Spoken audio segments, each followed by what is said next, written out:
Hi சுகோஸ். எபிசோட ஸ்டார்டிங்லேயே ஒரு லேடி வந்துட்டு கிட்டார் வாசிச்சுட்டு இருக்கிற மாதிரி காட்டுறாங்க. அப்படி கிட்டார் வாசிச்சுட்டு இருக்கும்போது அவங்க கண்ணு தெரியாதவங்க, அவங்க ஆனால் செம்மையா ப்ளே பண்ணுவாங்க.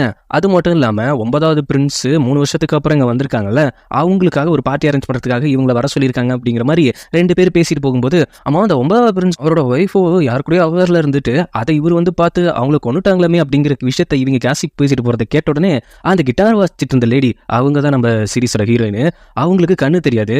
உடனே ஆந்தால பக்கத்துல கூப்பிட்டு ஹேர் பின்னால ஒரே சொருக்கு, வாய் அதிகமா இருக்குன்னு, உண்மையா பொய்யான்னு தெரியாத விஷயத்தெல்லாம் பேசக்கூடாது அப்படிங்கிற மாதிரி ஒரு சொருவிட்டு போறா. அங்க பண்ணி அந்த 9வது பிரின்ஸை தான் காமிக்கிறாங்க. அவன் தான் நம்ம சீரீஸோட ஹீரோ. அவனை கொள்ள எவனோ வந்துருப்பான் போல, ஐயா என்ன மன்னிச்சிருங்க அப்படின்ட்டு கதறிட்டு இருக்கான். ஆனா அவன் தெளிவா, இங்க ஒரு பாக்ஸ் ஒன்று வச்சிருக்கேன், இதுல ஒரு தேல் ஒன்று இருக்கு, அது கடிச்சிச்சுன்னா வலியோட நீ தப்பிச்சிருவ, நான் உன்னை கத்திய வச்சு கொள்றதுக்கு நீ கறி வாங்கிட்டு தப்பிச்சு போறது எவ்வளவு பெட்டர் அப்படின்னு சொல்லும்போது, அவனை நம்பி அந்த பாக்ஸ்குள்ள கையை வர்றான். ஆனா கட்டிச்ச கடியில அவன் செத்து போயிடுறான். நான் சொன்னா எது வேணாலும் செய்வியா அப்படிங்கிற மாதிரி சொல்லிட்டு, இங்க நம்மளுக்குள்ள நிறைய பேர் இருக்காங்க, 3 வருஷத்துக்கு அப்புறம் வந்தாலும் நிறைய எதிரிகள் நமக்கு உருவாயிருக்காங்கன்னு நினைக்கிறேன், நம்ம கொஞ்சம் சேஃபா தான் இருக்கணும் அப்படிங்கிற மாதிரி அவன் யோசிச்சுட்டு இருக்கிற நேரத்துல அங்க கட் பண்ணி இளவரசி ஒருத்தங்களை காட்டுறாங்க. அந்த இளவரசி போயிட்டு அவங்க அம்மா கிட்ட போயிட்டு பேசுறாங்க. நம்ம பிரதர் வந்துட்டு 3 வருஷத்துக்கு அப்புறம் வந்திருந்தாலும் அவனுக்குன்னு வரவேற்பதற்காக நான் ஒரு மியூசிக் குரூப் ரெடி பண்ணியிருக்கேன், ஆனா அவன் கொஞ்சம் மாற்றம் தெரியுது அவன் செய்கையில. ஆமா, அவனுக்கு ஏதோ ஒரு இழப்பு இருந்துகிட்டே இருக்கு.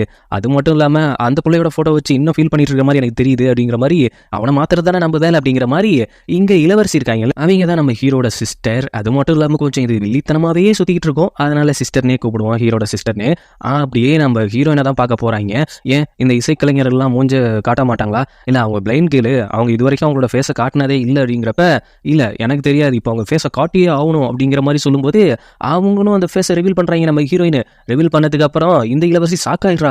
இது எப்படி சாத்தியமா இருக்க முடியும், இது அண்ணனோட ஒய்ஃப் மாதிரியே இருக்காங்களே அப்படின்ட்டு, இவளை இப்போ தனியாக கூப்பிட்டு போயிட்டு நம்ம அண்ணனை கியூர் பண்ணுறதுக்கு இவ தான் கரெக்டான ஆள் அப்படிங்கிற மாதிரி யோசிச்சுக்கிட்டு, இவ கண்ணு தெரியாமல் நடிக்கிற ஆளா அப்படின்னு செக் பண்ணுறதுக்காக அவள் அப்படியே உட்காந்துருக்கா. ஹீரோயின் மெழுகுத்தி எடுத்து அந்த கிட்டாரில் ஊற்றிக்கிட்டு வந்துட்டு அவளோட கையிலையும் ஊற்றி விடுறா. அப்படி ஊற்றி விடும்போது தான் தெரியுது, சரி இவ கண்ணு தெரியாதவ தான் அப்படின்னு நினச்சிக்கிட்டு, உன்னை பற்றி சொல்ல முடியுமா, நான் உங்களுக்கு அடிமையாக சேவ் பண்ண வந்திருக்கேன், நீங்கள் என்ன சொன்னாலும் நான் செய்வேன் இளவரசி அப்படின்னு சொல்லும்போது, அடிமையா, உன்னை பார்த்தா ஒருத்தவங்கள மாதிரியே இருக்குது, ஆனால் அவங்கள எப்படி எனக்கு புரியல, 3 வருஷத்துக்கு முன்னாடி இறந்தவங்க மறுபடியும் திருப்பி வருவாங்களா அப்படிங்கிற மாதிரி எனக்கு ஒரு டவுட் இருந்துகிட்டே இருக்கு. அப்படிங்கிறப்ப நீ யாரா இருக்கணும்னு நினைக்கிற, அடிமையா இருக்குன்னு நினைக்கிறியா, இல்ல நீங்க என்ன சொன்னாலும் நான் செய்வேன் அப்படிங்கிற மாதிரி ஹீரோயின் சொல்ல, அங்கே கட் பண்ணி நம்ம ஹீரோ தான் காமிக்கிறாங்க. அங்க ஒரு லேடி உட்காந்துட்டு அவனை எப்படியாவது கரெக்ட் பண்ணலாம் அப்படிங்கிற மாதிரி உட்காந்து பேசிட்டு இருக்கு. ஆனா அவன் வந்துட்டு அவனோட எக்ஸ் ஒய்ஃப் போட்டோ வச்சு அதை அப்படியே ஃபீல் பண்ணி பார்த்துட்டு இருக்கான். அவளை விட நான் அழகா இல்லையா அப்படின்னு சொல்லிட்டு டபுக்குன்னு கத்தி எடுத்து குத்த வந்துடுறான். கத்தியை திருப்பி மடக்கி பிடிச்சி அவளை ஒரே சொருகிட்டு, நீ எதுக்கு வேணாலும் நான் உன்னை மன்னிச்சிருவேன், ஆனா அவளை கூட உன்னை ஒப்பிட்ட பார்த்தியா, அப்போதான் எனக்கு செம காண்டே ஆச்சு அப்படின்னு நம்மளுக்குள்ள இன்னும் நிறைய பேர் வெயிட் பண்ணிட்டு இருக்காங்க போலியே அப்படிங்கிற மாதிரி அவன் அசிஸ்டன்ட்டை சொல்றப்ப, இந்த மாதிரி உங்க தங்கச்சி வந்துட்டு உங்களுக்கான ஒரு இசைக்குழுவை அரேஞ்ச் பண்ணியிருக்காங்களாம், அவங்கள நீங்க வந்து பார்க்கணும்னு ஆசைப்படுறாங்க அப்படின்னு சொல்லும்போது, இது பார்க்கணும்னு ஆசைப்படுறாளா, என் தங்கச்சி எனக்கு இவ்வளோ சர்ப்ரைஸ்லாம் நல்லா கொடுக்க மாட்டாளே, சரி போய் பார்ப்போம் அப்படின்ட்டு அங்கே போகும்போது அவனுக்கு சாக்கு, இது அவளே தானோ அப்படிங்கிறப்ப ஒரு சின்ன விஷயம் காட்டுறாங்க. என்னன்னா, இவன் வந்துட்டு போய் பார்க்கும் பொழுது இவனோட இடத்துல அவனோட ஒய்ஃபு இன்னொருத்தன் கூட இருந்திருக்குங்க, அதனால அவனை போட்டு தள்ளியிருக்காங்க.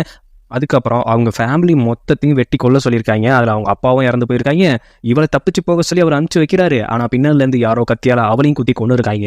அவள் எப்படி மறுபடியும் உயிரோட வர முடியும்ட்டு போய் கட்டி பிடிச்சிட்டு, இது நீதானாங்கும் போது கரெக்டாக அவள் தங்கச்சிக்காரி இளவரசி பின்னாடி வந்துட்டு, பிரதர் அது அவ கிடையாது, நீங்கள் எதிர்பார்க்குற மாதிரி இல்லை, அவள் சாதாரண ஒரு கண்ணு தெரியாத பொண்ணு, அது இல்லாமல் இசையமைப்பாளர், நீங்கள் உணர்ச்சி வசப்படாதீங்க அப்படின்னு சொல்லும்போது, என்னது கண்ணு தெரியாதவன் என்று, ஆமாம் இளவரசரே, நான் வந்துட்டு கண்ணு தெரியாத அடிமை, உங்களோட அடிமையா, என்ன இது புது விளையாட்டா இருக்கு, எனக்கு என்னமோ இவங்க பார்க்குறப்ப யார் மாதிரி இருக்குன்னு உங்களுக்கே நல்லா தெரியும், என்னோட அண்ணி கொடுத்த ஹேர் பின் இவங்களுக்கு கொடுத்தா அது கரெக்டாக இருக்கும்னு நினைக்கிறேன் அப்படின்னு சொல்லி அந்த ஹேர் பின்னை போட்டு விட்டுட்டு, எப்படியோ தீயா மூட்டி விட்டாச்சு, இனிமேல் என்ன ஆகுதுன்னு பார்ப்போம் அப்படின்ட்டு நைஸா இளவரசி அங்கேருந்து நவுந்துக்கிறாங்க. அவனுக்கா செம்ம கடுப்பாகுது, இது யாராவது நம்மளை கொல்றதுக்காக இப்படி ஒரு விஷயம் பண்ணியிருக்காங்களா, யார் நீ அப்படின்னு கேட்குறப்ப, நான் தான் அவங்களோட அடிமை, நான் எது வேணாலும் பண்ணுவேன் சூஜின் உங்களுக்காக அப்படிங்கும்போது, எனக்காகவா, நான் எப்படிப்பட்ட ஆள் அப்படிங்கிறத நீ எப்படி கண்ணு தெரியாமல் கெஸ் பண்ணுவேன், உங்கள் இதய துடிப்பை வச்சு நான் கெஸ் பண்ணுவேன், ஓ அப்படியா, அப்போ என்னோட இதய துடிப்பை வச்சு நீ கெஸ் பண்ணி பார்ப்போம் அப்படின்னு சொல்லும்போது, அவர் ஹீரோயின் வந்துட்டு நெஞ்சில் கை வச்சு, நீங்கள் பயத்தோட இருக்கீங்க, எது நான் இந்த நாட்டோட இளவரசன், நான் பயத்தோட இருக்கணும், ஆமாம் நீங்கள் பயத்தோடையும் ஏதோ ஒரு ஆச்சரியத்தோடையும் இருக்கீங்க அப்படிங்கிறப்ப, இந்த மாதிரி ட்ரிக்கெல்லாம் என்கிட்ட யூஸ் பண்ணவே பண்ணாத, அப்படி பண்ண கண்ணு மட்டும்தான் இப்ப இல்ல, அதுக்கப்புறம் உயிரும் இருக்காது அப்படின்னு சொல்லி அவன் கீழே தள்ளிட்டு அங்கேருந்து போயிடுறான். அதுக்கப்புறம் தான் ஹீரோயின் ஒரு விஷயத்த சொல்றா, என்னோட அக்காவோட சாவுக்கு கண்டிப்பா நான் பழி வாங்குவேன் அப்படிங்கிற மாதிரி யோசிக்கிறா. ஆக மொத்தத்துல செத்து போன அந்த இளவரசியும் உயிரோட இருக்க நம்ம ஹீரோயினும் அக்கா தங்கச்சி ட்வின் சிஸ்டர். அதுக்கு பழி வாங்கறதுக்காக தான் கண்ணு தெரியாதவ மாதிரி வேஷம் போட்டு இங்க வந்திருக்கா. அப்புறம் நம்ம ஹீரோயினை ஒரு மெய்டு வந்துட்டு அவங்க ரூமுக்கு கூட்டு போகிறதுக்காக அவங்க துணைக்காகவும் ஒருத்தங்களை அரேஞ்ச் பண்ணியிருக்காங்க. அவங்க வந்துட்டு இந்த இடத்துல தான் நீங்க போகணும், இதை தாண்டி அண்ணன் இடத்துக்கு போனீங்கன்னா அது வந்துட்டு நம்ம 9th பிரின்ஸோட ஒய்ஃப் இருந்த இடம், அங்கெல்லாம் நீங்க போயிடாதீங்க அப்படிங்கிற மாதிரி சொல்லிட்டு இருக்கிறப்ப, ஐயோ மறந்தே போயிட்டோம்ல, உங்களுக்கு கண்ணு தெரியாது, எப்படி நீங்க அங்கெல்லாம் போக முடியும், ஆஹா நம்ம அக்காவோட ரூம் அங்கே இருக்குது, இப்போ எப்படியாவது அங்கே நம்ம போய் ஆகணும், ஏதாவது எவிடன்ஸ் கிடைச்சாலும் கிடைக்கும் அப்படின்னு. ஐயோ என் கையில் வச்சுருந்த ஒரு வளையல் அங்கேருந்து விழுந்துருச்சு, அதை நீ எப்படியாவது தேடி கண்டுபிடிக்க முடியுமா, இல்லை ஏன் என்னாச்சு, நீங்கள் எங்கேயே இருங்க, நீங்கள் எப்படி அங்கே போவீங்க, இல்லை நீ போயிட்டு வா நான் அங்கேயே இருக்கேன் அப்படிங்கிற மாதிரி சொல்லிட்டு அவள் அப்படியே அந்த இடத்துக்குள்ளே போய் பார்க்கலான்னு போயிட்டு அங்கே கதவை லாக் பண்ணிட்டு திரும்பி பார்க்குறா. அங்கே யாரையோ ஹீரோ பைப்பில் போட்டு தள்ளிட்டு இருக்கான். உங்களை யார் என்னோட இடத்துக்கு அனுப்பிச்சு வச்சது, ஒழுங்காக உண்மையை சொல்லுங்கள், உயிரை விட்டுறாதீங்க அப்படின்னு கேட்குறப்ப அந்த பைப்புள்ள பாய்சனை சாப்பிட்டு இறந்து போயிடுறான். அதே நேரம் இங்க கொலை நடந்ததை காட்டிக்கிட்டா நமக்கு கண்ணு தெரியும் அப்படிங்கிற மாதிரி அவன் கெஸ் பண்ணிடுவான். அதனால இங்க யாராவது இருக்கீங்களா அப்படிங்கிற மாதிரி கண்ணு தெரியாத மாதிரி அப்படியே நடிச்சுக்கிட்டே அந்த பொணத்தோட ரத்தத்துல தான் காலை வச்சுக்கிட்டு அப்படியே நடந்து போறா. இவளுக்கு உண்மையிலே கண்ணு தெரியுமா தெரியாதா, இப்ப செக் பண்ணிடுவோம் அப்படின்ட்டு அவ வர்றதுக்கு நேரா அவ தலைக்கு நேரா ஒரு கத்தியை வச்சு பிடிச்சிட்டு நிக்கிறான். இது கத்தின்னு தெரிஞ்சு அவன் நின்றுட்டானா அவளுக்கு கண்ணு தெரியும், இல்ல வந்தானா பார்த்துப்போம் அப்படிங்கிற மாதிரி கத்தியை வச்சுட்டு நிற்கும் போது அவ பக்கத்துல வந்துடுறா. அப்படி இருந்தும் வளைச்சி பிடிச்சிடுறாங்க. இங்க யாராவது இருக்கீங்களா, நான் வழி மாறி வந்துட்டேன், இங்க என்ன உனக்கு வேலை, ஐயோ இளவரசரே நீங்களா, நான் இந்த மாதிரி பாதை தெரியாம இங்க வந்துட்டேன், பாதை தெரியாம இந்த நேரத்துல நீ வந்தியா, நீ வந்துட்டு எனக்கு நீ அடிமை அப்படிங்கிற மாதிரி தானே சொன்னேன், ஆனா நீ பண்ற வேலையெல்லாம் பார்த்தா அப்படி ஒன்றும் தெரியலையே அப்படின்னு உங்க இதே பக்கத்துல கை வச்சு பாக்குறேன். இப்போ நீங்க ஏதோ பதற்றத்தோட இருக்கிற மாதிரியே இருக்கு. ஓ எனக்கு நீ அப்போ சேவை பண்ண விரும்புறியா, அப்போ நான் இப்போ குளிக்கணும்னு ஆசைப்படுறேன், எனக்கு வந்து ஹெல்ப் பண்றியா அப்படிங்கிற மாதிரி சொல்லிட்டு பைபிள பார்த்துட்டு போய் உட்காந்துருக்கான். அங்க உட்காந்துட்டு யோசிச்சுக்கிட்டே இருக்கான், இவ அவளை மாதிரியே இருக்கா, அப்படி இருந்தாலும் ஏதோ விஷயம் எனக்கு இருக்குது, அவங்களுக்கு சகோதரியும் இல்லை, இல்லை என்ன கொள்றதுக்காக இப்படி யாராவது பிளான் பண்ணியிருக்காங்களா அப்படிங்கிற மாதிரி பல விஷயத்த யோசிச்சுட்டு இருக்கும்போது அங்கேருந்து ஹீரோயின் நடந்து வந்த உடனே அப்படியே வந்துட்டு பாத்ரூம்ல இழுத்து போடுறான். இழுத்து போட்டுட்டு அவளை கிஸ் பண்ற மாதிரி போறான். ஆனா இவங்க 2 பேரும் இப்படி இருக்கிறத யாரோ ஒட்டு நின்று பாக்குற மாதிரி இருக்கு. அவங்க இங்க பாக்குற வரைக்கும் தான் இப்படி நடந்துக்கிறான். அதுக்கப்புறம் உன்னை பொறுத்த வரைக்கும் என்னோட ஹார்ட் பீட்டை தொட்டு நீ எப்படி ஃபீல் பண்றேன்னு சொல்லுவதானே, இப்போ எப்படி ஃபீல் பண்ற அப்படிங்கும்போது, இல்லை நீங்க ஃபீல் பண்ற அளவுக்குலாம் ஒன்றும் இல்லை, உங்களோட மனசு என்னதான் நீங்க வெளியில கொஞ்சம் திமிரா தெரிஞ்சாலும் உள்ளுக்குள்ள ரொம்ப சாஃப்டா தான் இருப்பீங்க அப்படிங்கிற மாதிரி எனக்கு தோணுது அப்படிங்கிற மாதிரி அவ சொல்ல, அப்படியே அவனுக்கு வந்துட்டு பழைய நினைப்பு வருது, தன்னோட ஒய்ஃப் சொன்ன நினைப்பு வருது. அவளும் இதே மாதிரி தான் சொல்லியிருப்பா. கொஞ்சம் அதில் டிஸ்டர்ப் ஆகிட்டு, எனக்கு இன்னைக்கு உன் கூட குளிக்க மைண்ட் செட் இல்லை, நான் இங்கேருந்து கிளம்புறேன், ஆனால் நீ இங்கே குளிச்சுட்டு தான் போகணும் அப்படின்னு சொல்லிட்டு அவன் அங்கேருந்து கிளம்புன மாதிரி அவனோட வால் சவுண்டை வச்சு ஒரு சத்தத்தை கொடுத்து நான் அங்கேருந்து கிளம்பிட்டேன் அப்படிங்கிற மாதிரி கிளம்புற மாதிரி ஒரு ஆக்டை பண்ணி அவன் அங்கேயே தான் நிற்கிறான். அவன் நிற்கிறது இவளுக்கு தெரிஞ்சா இவன் அங்கே குளிக்க மாட்டா, அப்படி தெரியலன்னா அவங்க குளிப்பா. அதுலேருந்தே கண்டுபிடிச்சலாம் அவளுக்கு கண்ணு தெரியுமா தெரியாதா அப்படின்ட்டு அவங்க போட இங்கேருந்து கெஸ் பண்ண ஹீரோயின், ஓஹோ பயபுள்ள இப்படி ஒரு ட்ரிக்கை யூஸ் பண்ணுறானா, நான் ஒரு ட்ரிக்கை யூஸ் பண்ணுறேன்னு அவள் குளிக்க போக இதுக்கப்புறம் இங்கே இருக்கக்கூடாது, அவளுக்கு கண்ணு தெரியல அப்படிங்கிற நம்பிக்கிட்டு அவனும் அங்கேருந்து கிளம்பிடுறான். அதனால வந்துட்டு நம்ம ஹீரோயின் வந்துட்டு வரவேற்கிறதுக்காக இசை வச்சிட்டு இருக்காங்க. நம்ம ஹீரோ ஆப்போசிட்ல உட்காந்து குறுகுறுன்னு பார்த்துட்டு இருக்கான். அப்போ அங்கே ஒரு புது லேடி இருக்காங்க. இந்த புது லேடி வந்துட்டு நம்ம ஹீரோட கசினா, அவங்களுக்கு தான் ஆல்ரெடி ஹீரோவை கல்யாணம் பண்ணி வைக்கிறதா இருந்துச்சு. அதுக்கப்புறம் நடுவில் பூந்து பல பிரச்சனைகள் ஆயிடுச்சு. அதில் அந்த பொண்ணு கொஞ்சம் இன்ட்ரெஸ்டடா ஹீரோவை பார்த்துட்டு இருக்கேன். ஆனால் ஹீரோ ஃபோக்கஸ் ஃபுல்லாக நம்ம ஹீரோயினை தான் பார்த்துட்டு இருக்குது. இதில் அந்த பொண்ணுக்கு செம்ம காண்டாகி கட்டுப்பாகிட்டு இருக்கேன். கரெக்டாக வாசிச்சு முடிச்ச உடனே அப்படியே தேங்க்ஸ் சொல்ல நம்ம ஹீரோ கிட்ட நெருங்கி வரும்போது அந்த புள்ள இருந்த கடுப்புல அங்கே இருக்கிற பழத்தை கீழே தூக்கி போட்டு, இவதான் கண்ணு தெரியாத ஆளாச்சே சர்க்கியூட் விழணும் அப்படிங்கிற மாதிரி அந்த புள்ள பண்ண, சர்க்கியூட் விழும்போது கரெக்டாக ஒருத்தங்க வந்து தாங்கி பிடிக்கிறாங்க.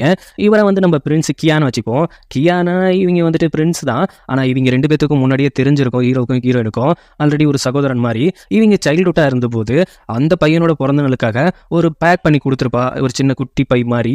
அப்படி அவனும் பார்த்து ஷாக்காகிறான், இது அவதானே அப்படிங்கிற மாதிரி.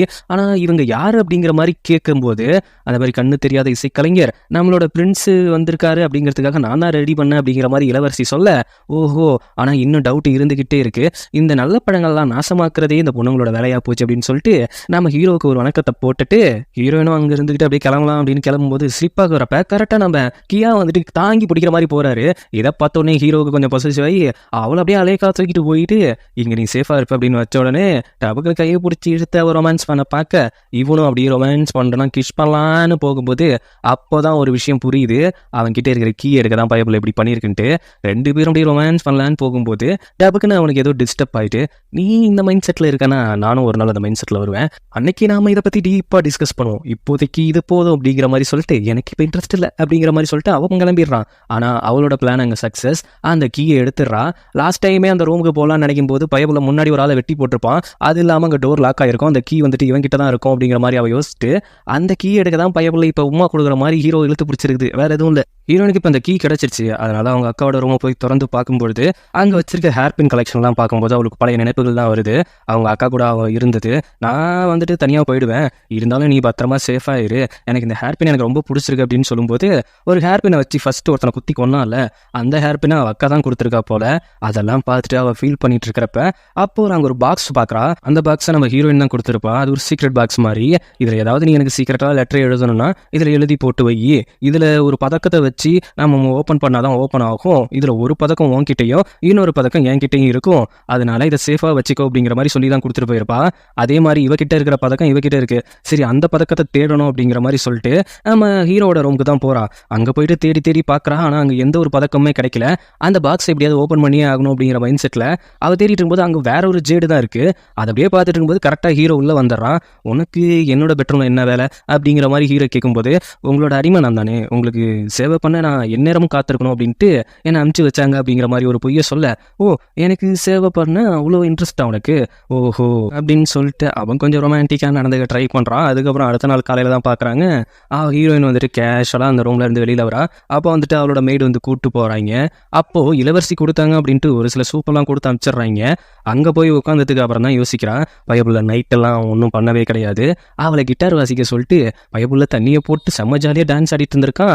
அதுக்கப்புறம் பயப்புள்ள படுத்து தூங்கியிருக்கான். அது மட்டும் பண்ணவே கிடையாது. அவள் கிளம்பி போகும்போது இவ்வளோ நல்லா வாசிச்சல எனக்காக, அதுக்காக உனக்கு ஒரு நான் கிஃப்ட் கொடுக்கணும், உனக்காக ஒரு டீ கொடுக்கலான் இருக்கேன் அப்படின்னு சொல்லி அதில் ஒரு விஷ பவுடரை கொட்டி அதை வந்துட்டு குடிக்குமாறு கொடுக்குறான். கொட்டினது அவளுக்கு கண்ணு தெரியாது அப்படின்னு நினச்சி கொட்டிடுறான். ஆனால் அங்கே விஷயம் என்னன்னா அவளுக்கு தான் கண்ணு தெரியுமே. இப்போ அந்த டீயை குடிச்சானா இவ தப்பிச்சா, இல்லை குடிக்கல அப்படின்னா அவள் லாக் ஆகிடுவா. அவள் என்ன பண்ணலாம் அப்படிங்கிற மாதிரி அவன் கிட்டக்க கொண்டு வந்துட்டு அவள் ஒவ்வொரு நிமிஷமும் தயங்க தயங்க இவனுக்கு டவுட் வந்துக்கிட்டே இருக்குது.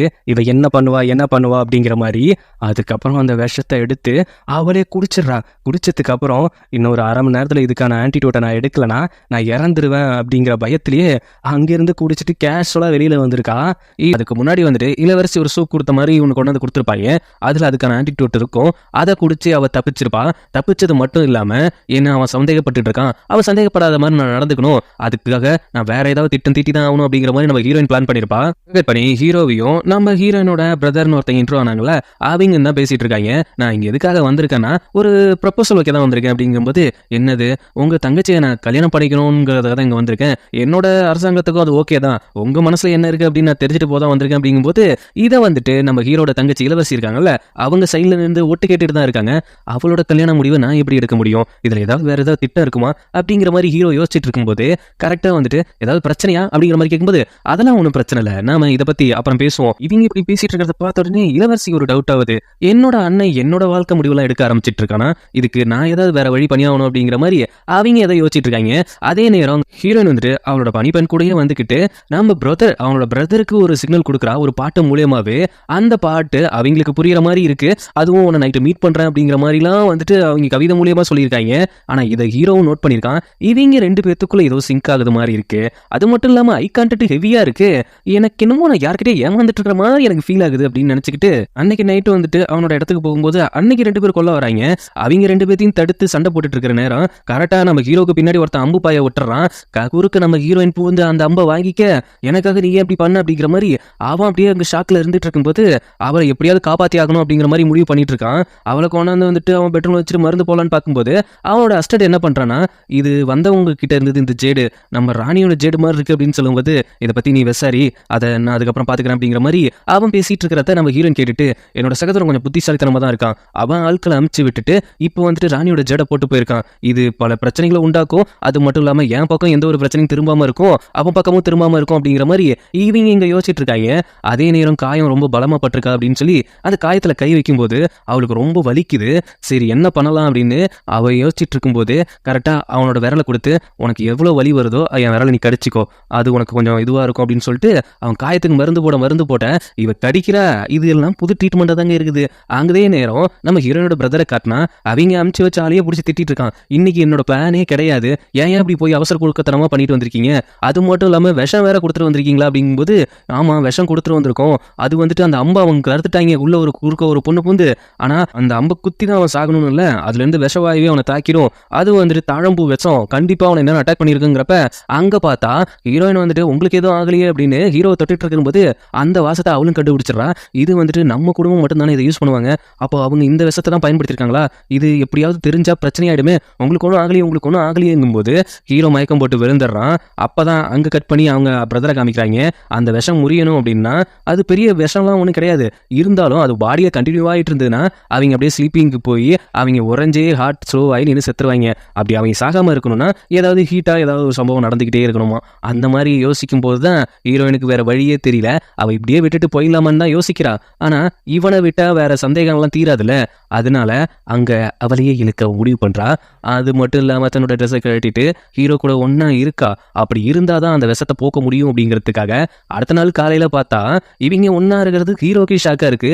அப்போ கரெக்டா இவங்க ஒன்னா இருக்காங்களா இல்லையான்னு யாரோ வேவு பார்க்க வரப்ப இவன் இதைத்தான் நீ என்கிட்ட ஆசைப்பட்டியா அப்படின்னு அவன் பிடிச்சி கிஸ் பண்ண பார்த்துட்டு இருந்தா அந்தாண்ட போனோன்னு ஹீரோயின் சொல்ல ஆரம்பிச்சிடறான், உங்க மேல ஒரு விதமான விஷம் பரவி இருந்தது, அதுக்காக தான் நான் இப்படி பண்ணேன், மற்றபடிலாம் வேற எதுவும் இல்லை, பொய் சொல்லாத, ஆரம்பத்துல இருந்து என்கிட்ட நீ கொஞ்சம் வேற மாதிரி தான் நடந்துகிட்டு இருந்தேன், என்கிட்ட இருந்து ஏதோ பெருசா எதிர்பார்க்கறேன்னு நினைக்கிறேன், அதனாலதான் நான் ஒன்றும் அவ்வளோ கீழ்த்தனமான பொண்ணுலாம் இல்லை, உங்களோட அடிமனா, உங்களுக்காக நான் உங்க உயிரை காப்பாத்திருக்கணும், நீங்க என்ன மாதிரி நினைச்சாலும் அதை பத்தி எனக்கு கவலை இல்லை அப்படிங்கிற மாதிரி சொல்லிட்டு ஹீரோயின் அங்கிருந்து கிளம்பிடுறா.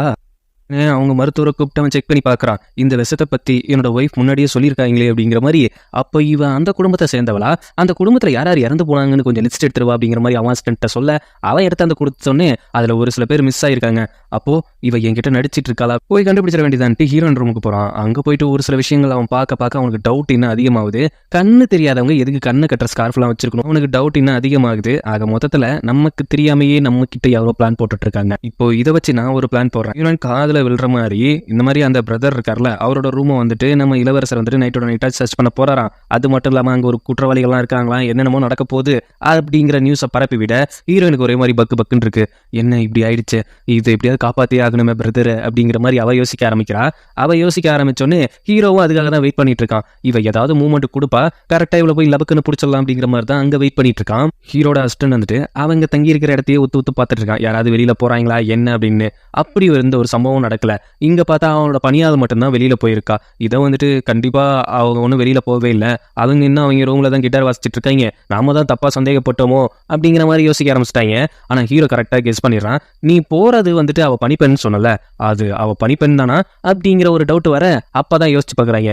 கண்டிப்பா இவங்க 15 நாளுக்கு ஒரு டைம் அவங்க பணியால் வெளியில போயிருக்காங்க. அப்படி வெளியில போகும்போதெல்லாம் அப்படி போறது அவளா பணிப்பெண்ணானா கன்ஃபார்ம் ஆகல, எனக்கு தெரிஞ்சு அவதான் போயிருக்கணும். இந்நேரத்துக்கு அவனை போய் மீட் பண்ணி அவன் கிட்ட தகவல் சொல்லிட்டு இருக்கணும். என்ன பண்றோம்னா இப்ப நம்ம நேரா போறோம், கையும் களவுமா பிடிக்கிறோம், அதுதான் விஷயம். உண்மையிலேயே ஹீரோ கெஸ் பண்ணது கரெக்ட் தான். அங்க போயிருக்கிறது வந்துட்டு நம்ம ஹீரோயின் தான். அந்த வேஷத்தை போட்டு அங்க போன உடனே அவன் ஸ்டார்டிங்ல நீங்களா அப்படிங்கிற மாதிரி எனக்கு ஒரு ஷாக் இருந்துச்சு. சரி அதெல்லாம் விடு, நீ எப்படி இந்த அரச குடும்பத்துல வந்த, நான் சின்ன வயசுல நம்ம ஃபேமிலி இருக்கும்போது நான் வந்துட்டு வெளியில போயிட்டேன், அதுக்கப்புறம் திரும்பி வந்து பார்க்கும்போது யாருமே உயிரோட இல்லை அப்படின்னு சொன்னாங்க. அதுக்கப்புறம் ஒரு நடந்துச்சு, தப்பி தவறி நான் இந்த ஃபேமிலிக்குள்ள போயிட்டு இந்த ஃபேமிலி மூலியமா நான் வந்திருக்கேன். இப்போதைக்கு யாருக்கும் எந்த டவுட்டும் வரல, அவளோட சாவுக்கு நானும் வழி வாங்கி ஆவேன், நாம 2 பேரும் வேணா கை கோத்து நம்ம அதை பண்ணுவோமா, இல்ல என்னோட வழிங்கிறது தனி வழிதான், இதுல நீ உள்ள வந்தீங்கன்னா ஏதாவது குழப்பம் நடந்துகிட்டே இருக்கும், உன்னால முடிஞ்சதை நீ பண்ணு, என்னால முடிஞ்சதை நான் பண்றேன். இவங்க 2 பேரும் பேசிட்டு இருக்கிற நேரத்திலே கரெக்டா ஹீரோவும் வந்துடுறான். இந்த விஷயம் தெரிய போக இப்ப என்ன பண்றதுன்னு தெரியாம 2 பேரும் பக்குன்னு முழிச்சிட்டு இருக்காங்க. உடனே ஹீரோ உள்ள வந்துடுறான். பார்த்தா அவங்க வந்துட்டு 2 பேரும் கட்டி பிடிச்சி ரொமான்ஸ் பண்ணிட்டு இருக்க மாதிரி இருக்கு. உடனே அந்த பொண்ணோட மூஞ்ச பார்த்தா நல்ல வேலை நம்ம ஹீரோயின் மூஞ்சி கிடையாது, அது வேற யாரோ ஒரு பொண்ணோட மூஞ்சி. எதுக்கு இப்படி என் விஷயத்துல வந்து தலையிடுறீங்க, நான் சந்தோஷமா இருக்குன்னா என்னோட பெட்ரூம் வந்து எட்டி பார்க்கறதா உங்களோட வேலையா, இப்படிதான் ஒரு இளவரசர் பண்ணுவாரா, ஐயோ மன்னிச்சுக்கப்பா, நான் வேற ஒரு ஆளை தேடி வந்தேன், அவங்க இல்லாம நான் தப்பா புரிஞ்சுக்கிட்டேன், புரியுது உன் வேகம் உன் சோகம் எதனால நீ எவ்வளவு கடுப்பா இருக்க அப்படிங்கறதெல்லாம் எனக்கு புரியுது, நீ என்ஜாய் பண்ணு அப்படிங்கிற மாதிரி சொல்லிட்டு பயப்புள்ள அங்கேயிருந்து நைஸா டவுட்டோடையே கிளம்புறான். அதுக்கப்புறம் நம்ம பிரதர் பயப்புள்ள அந்த நெடிக்கிட்ட கிட்ட ரொம்ப தேங்க்ஸ்லாம் கேட்டுட்டு எனக்காக ஹெல்ப் பண்ணதுக்கு ரொம்ப தேங்க்ஸ் அப்படிங்கிற மாதிரி சொல்லிட்டு அங்க பார்த்தா ஹீரோயின் பையன் ஒளிஞ்சிட்டு இருக்கிறா. இவன் அடுத்தது எங்க போவான்? ஹீரோயினை தானே தேடி போவான். ஐயோ தப்பு பண்ணிட்டோமே, நம்ம ஏதோ தப்பா ராங்கா டெசிஷன் பண்ணிட்டோமா, இல்ல அவங்க இடத்துலயும் போய் பார்த்தாதான் நமக்கு தெளிவா இருக்கும் அப்படிங்கிற மாதிரி சொல்லிக்கிட்டே அவன் அங்க போறான். அங்க பார்த்தா கிட்டார் வாசிக்க சொல்லி கொடுத்துட்டு இருக்கா நம்ம பனிப்பெண்ணுக்கு கிட்டார் வாசிக்க சொல்லி கொடுக்கறத பார்த்தோன்னே இவனுக்கு சாக்காயிடுது. என்ன இவளோட ஹேர் ஸ்டைலும் மாறல, அவளோட ஹேர் ஸ்டைலும் மாறல, ரெண்டு பேத்துல யாரும் வெளியில போன மாதிரியே தெரியல. அப்போ அந்த பனிப்பெண்ணிட்ட ஹீரோ கேட்கறான், நீ கொஞ்ச நேரத்துக்கு முன்னாடி வெளியில போனல, எப்படி மறுபடியும் உள்ள வந்த? ஆமா வெளியில போனேன், நான் போன வேலைக்கு அந்த கடை க்ளோஸ் ஆயிருந்தது, அதனாலதான் திரும்பி ரிட்டர்ன் வந்துட்டேன் கொஞ்ச நேரத்துக்கு முன்னாடி தான் அப்படின்னு சொல்றப்ப ஹீரோட பிளான் எதுவுமே இங்க ஒர்க் அவுட் ஆகல, எல்லாமே நாசமாக்கப்பட்டுருச்சு. இன்னொரு பிளானும் போட்டிருக்காரு ஹீரோயின். என்னன்னா இந்த மாதிரி ஹீரோ ஒரு மீட்டிங்க்கு கூப்பிட்டு அந்த கேப்ல நான் ஒரு சில விஷயம் பண்ணுங்கிற மாதிரி அவன் பிரதர்கிட்ட சொல்ல, இவ வந்தவன் என்ன பண்ணிருக்கானா உள்ள ஆல்ரெடி இந்த ட்ரெஸ்ஸை போட்டு தான் போயிருக்கா, ஹேர் ஸ்டைல் எதுவும் மாத்தவே கிடையாது, ட்ரெஸ் எல்லாத்தையுமே அங்க இருக்கிற குளத்துல தான் தூக்கி போட்டு வச்சிருக்கா. இப்போ ஹீரோவை மீட் பண்ண இவனோட பிரதர் போய் மீட் பண்ண போறாங்க. அந்த நேரம் அவன் மீட்டிங்ல இருக்கும்போது இவன் என்ன பண்றானா அவ அக்காவோட ரூமுக்கு போறா. எங்க போயிட்டு இன்னொரு ஜேடு தேடிட்டு இருந்தாலும் அந்த பாக்ஸை ஓபன் பண்ண அந்த ஜேடு எடுத்துட்டா போல. எப்படி எடுத்தானா ஹீரோ மயக்கம் போட்டு விழுந்திருப்பான்ல, அந்த விஷம் அட்டாக் ஆகி அந்த கேப்ல பயபுள்ள எடுத்திருக்கு. இப்ப பாக்ஸ் அலேக்கா தூக்கிட்டு வரலாம், இங்க ஓபன் பண்ணலாம் அப்படிங்கிற மாதிரி யோசிச்சுட்டு இருக்கும்போது அந்த இடத்துக்கு உள்ள யாரோ வராங்க. யாருன்னு பார்த்தா நம்ம வேலைக்கார பொண்ணு தான். அந்த பொண்ணு அவங்க அக்காவோட ஆவிகிட்ட மன்னிப்புலாம் கேட்டு போகுது. இந்த மாதிரி ஒரு டைம் நான் இளவரசோட ஜாடியை உடச்சிட்டேன், அதெல்லாம் நீங்க மறைச்சு என்னை காப்பாத்துறீங்க, உங்களுக்கு நான் ஒரு துரோகம் பண்ணிட்டேன், அதுக்காகவும் என்ன மன்னிக்கணும் அப்படின்ட்டு அப்போ ஒரு சில பேப்பர்களை கொளுத்திட்டு போகுது. இவ எதுக்கு சம்பந்தமே இல்லாம என் அக்கா கூட க்ளோஸா இல்லாம இவ்வளவு தூரம்லாம் யாருக்கும் தெரியாம இப்படிலாம் பண்ண வாய்ப்பே இல்லையே, இவகிட்ட ஏதோ சீக்கிரட் இருக்கு, அதை நாசுக்காதான் கேட்டு வாங்கணும், நான் மாட்டிக்காத அளவுக்கு அப்படிங்கிற மாதிரி யோசிச்சுக்கிட்டு கடைசியில அந்த பெட்டியை தூக்கிட்டு வரா. பெட்டியை தூக்கிட்டு அந்த பெட்டியில அந்த 2 ஜேடு வச்சு அந்த பெட்டியை ஓபன் பண்ணி அதுல ஒரு ஸ்க்ரோல் இருக்கு, அதை எடுத்து படிச்சதுக்கு அப்புறம் தான் எனக்கு ஒரு சில டவுட் கிளியர் ஆச்சுங்க. உண்மையிலேயே சகோஸ் நான் ரொம்ப விஷயத்த நான் ராங்கா புரிஞ்சிட்டு இருக்கேன். அது மட்டும் இல்லாம இதுக்கப்புறம் ஒரு ட்விஸ்ட் வரும், அதை உண்மையிலேயே நான் எக்ஸ்பெக்டே பண்ணல, அன்எக்ஸ்பெக்டடா தான் இருந்துச்சு. ஹீரோயினை சந்தேகப்பட்டு ஹீரோ கொல்லுவான்ல, அப்ப கூட இருந்தது கன்னியாஸ்திரி அப்படிங்கிற மாதிரி சொல்லியிருப்பேன். இல்லவே இல்லை, அது ஹீரோட பிரதர் தான். அவங்க ராணிக்கு பிறந்தவங்க கிடையாது, ராஜாவுக்கு அதிக ஒய்ஃப் இருக்கிறது சகஜம் தானே. அதுல அப்படி 2 பேரும் பங்காளிங்க மாதிரி அண்ணன் தம்பி, அதுல ஒரு ஆள் கூட இருந்தாங்கன்னு நினைச்சுதான் நம்ம ஹீரோ போட்டு தள்ளியிருப்பான். இப்போ அந்த பாக்ஸ் எடுத்து ஓப்பன் பண்ணி பார்த்ததுக்கு அப்புறம் ஒரு சில விஷயங்கள் அதில் அவளே எழுதியிருக்கா. எங்களுக்கு மேரேஜ் ஆகி 3 வருஷம் ஆயிடுச்சு, எங்க ராணி வேற அடிக்கடி கேட்டுட்டு போறாங்க, என் மாமியார் வேற என்ன எந்த ஒரு குட் நியூஸும் இல்லையா அப்படிங்கிற மாதிரி கேட்டு போறாங்க. நானும் என்னென்னமோ ட்ரீட்மெண்ட்லாம் பண்ணி பார்த்துட்டேன், எனக்கு குழந்தை பிறகு வாய்ப்பு இருக்கா என்ன அப்படின்னு தெரியாம இருந்துச்சு. அதுக்கப்புறம் ஒரு மருத்துவரை சந்திச்சேன். அந்த மருத்துவர் எனக்கு மருந்து கொடுத்தாங்க, நான் கர்ப்பமானேன். அதுல எனக்கு ரொம்ப சந்தோஷம்.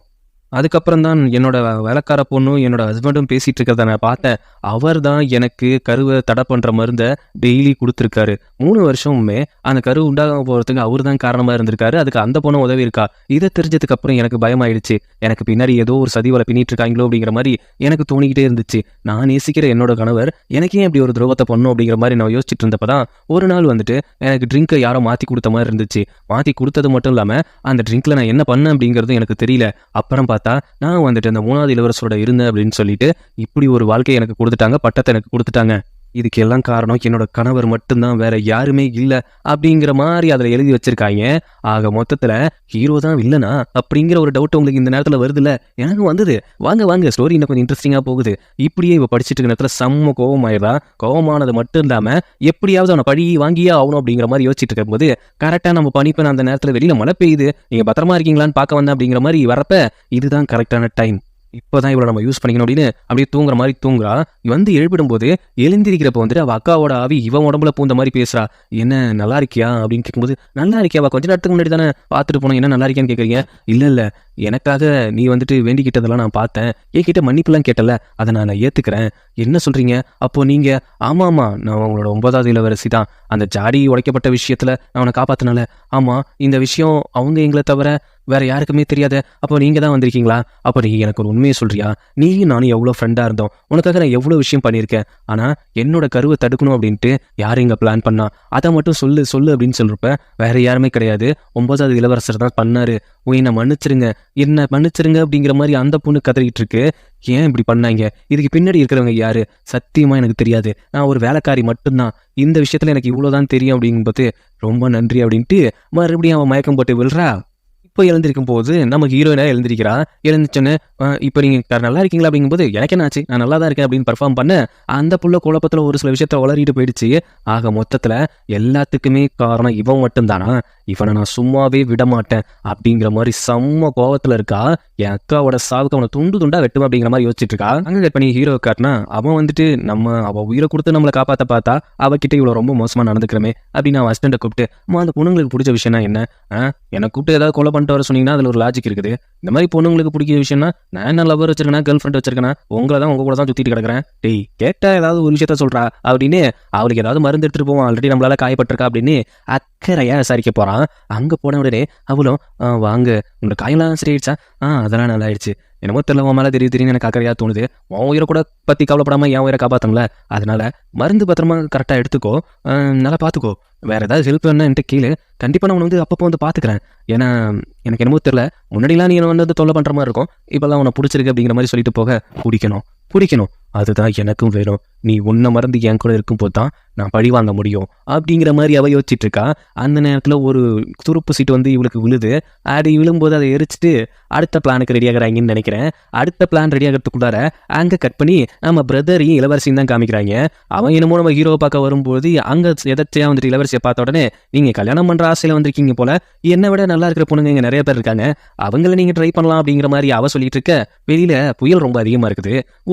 உங்க மேல ஒரு அக்கறை இருக்கிறவனா நினைச்சி இந்த கொடையை கொடுக்குறேன் எடுத்துட்டு போங்க அப்படிங்கிற மாதிரி அவனும் நக்கல் பண்ணி விட, அவங்க 2 பேரும் இப்படி கன்வர்சேஷன் பண்ணிட்டு இருக்காங்க. அதுக்கப்புறம் ஹீரோவுக்காக ஹீரோயின் ரெட் கலர் ட்ரெஸ் அழகா பண்ணிட்டு போயிட்டு அந்த காயத்தை அப்படியே காட்டிக்கிட்டு, அது மட்டும் இல்லாம அங்க இருக்கிற தூபத்துல வேற மாதிரி மருந்து போட்டு அவன் வாய் வழியாவே உண்மையை வர வைக்கலாம் அப்படிங்கிற ஒரு பிளான் மைண்டோட அழகா உட்காந்துருக்கும் போது பயபுள்ளையும் நெருங்கி மருந்து போட அதுக்கப்புறம் மயங்கி அவ அழகுல அப்படியே 2 பேரும் ரொமான்ஸ் பண்ற கட்டத்துக்கு போறப்ப கரெக்டா நான் கர்ப்பமாகிறது உனக்கு பிடிக்கலையா அப்படிங்கிற மாதிரி அவள் அக்காவோட டைலாக் அப்படி மாற்றி கேட்கும்போது எனக்கு தெரியும் நீ என்கிட்ட கண்ணு தெரியாத மாதிரி நடிச்சிட்டு இருக்க அப்படின்னு அவன் தெளிவாக எழுந்து நிற்கிறான். என்ன நீ தெளிவாக எழுந்து நிற்கிற, ஆமாம்மா இது உன்னோட பிளானோட அது உள்ள இருக்க என்னோட பிளான் அப்படின்னு 2 பேரும் அப்படியே சண்டை போட்டுக்கிற மாதிரி நிற்கிறப்ப இனிமேல் உன்னை விட்டு வைக்கக்கூடாது அப்படின்னு அவள் அட்டாக் பண்ண வர்றதுக்கு கத்தி எடுத்து குத்தலான்னு வரா. கத்தி எடுத்து ஆல்மோஸ்ட் நெஞ்சுக்கு நேரம் கத்திய சொறி வச்சுட்டு எங்கள் அக்காவுக்காக பழி வாங்குறது அவளுக்கு எவ்வளோ சந்தோஷத்தை கொடுக்கும், ஒரு கரு உருவாவதை கலைச்சி அவளை கெட்ட பேர் உண்டாக்கி என் குடும்பத்தையும் என் அப்பாவையும் எதுக்காக அப்படி பண்ண அப்படின்னு கரெக்டாக நெஞ்சுக்கிட்ட கத்தி வச்சிருக்கிறப்ப டப்புன்னு அவன் ஒரு மூவ் பண்ணி இந்தாண்டு அப்படி தனியாக நிற்கிறான். நீ லூசுத்தனமாக பண்ணிட்டு இருக்க, அதுக்கும் எனக்கும் எந்த ஒரு சம்மந்தமும் இல்லை, அதுக்கெல்லாம் காரணம் அந்த 9வது இளவரசன் தான், அவன் தான் அப்படிங்கும்போது நீ இப்போ பண்ணமோ என் அக்காவுக்கு மட்டும் தெரிஞ்சமோ அது எப்படி உனக்கு தெரியும், அவங்க தான் எனக்கு சொல்லி கொடுத்தாங்க, டேய் நட்டிக்காதரா, நீ தான் 9வது இளவரசன், நான் இல்லவே இல்லை அப்படிங்கிறான் அவன். அப்போ நீ யாரு, உங்க அக்கா கூட சம்மந்தப்பட்டு செத்து போன அந்த 3வது இளவரசன் தான் நான். எப்படி உங்க 2 பேர் ஃபேஸும் ஒரே மாதிரி இருக்கும், அதுக்கு வாய்ப்பே இல்லையா அப்படின்ட்டு ஹீரோயின் அங்க ஷாக்ல இருக்கிறா. இந்த டுத்தை நானும் எதிர்பார்க்கல அப்படின்னு நானும் இந்த ஷாக்ல இருக்கிறேன். எப்படி இப்பதான் ஒரு விஷயம் சொல்றான், இது நீ நினைக்கிற மாதிரி என்னோட ஃபேஸ் கிடையாது, என்னோட ஃபேஸுங்கிறது வேற, இது 9ஆம் இளவரசரோட ஃபேஸ், என்னோட ஃபேஸ் நான் 3வது இளவரசர் அப்படிங்கிற மாதிரி ஒரு உண்மையை போட்டு உடைக்க அவ கொஞ்சம் ஷாக்லயே இருந்தா. அப்பதான் அவ எப்படி இந்த லைஃபுக்குள்ள வந்தா அப்படிங்கறத சொல்றான். அவங்க அம்மா அடிமையா இருந்தவங்களா இல்ல அவங்க இன்னொரு நாட்டை சேர்ந்தவங்களா அப்படிங்கிறது தெரியல.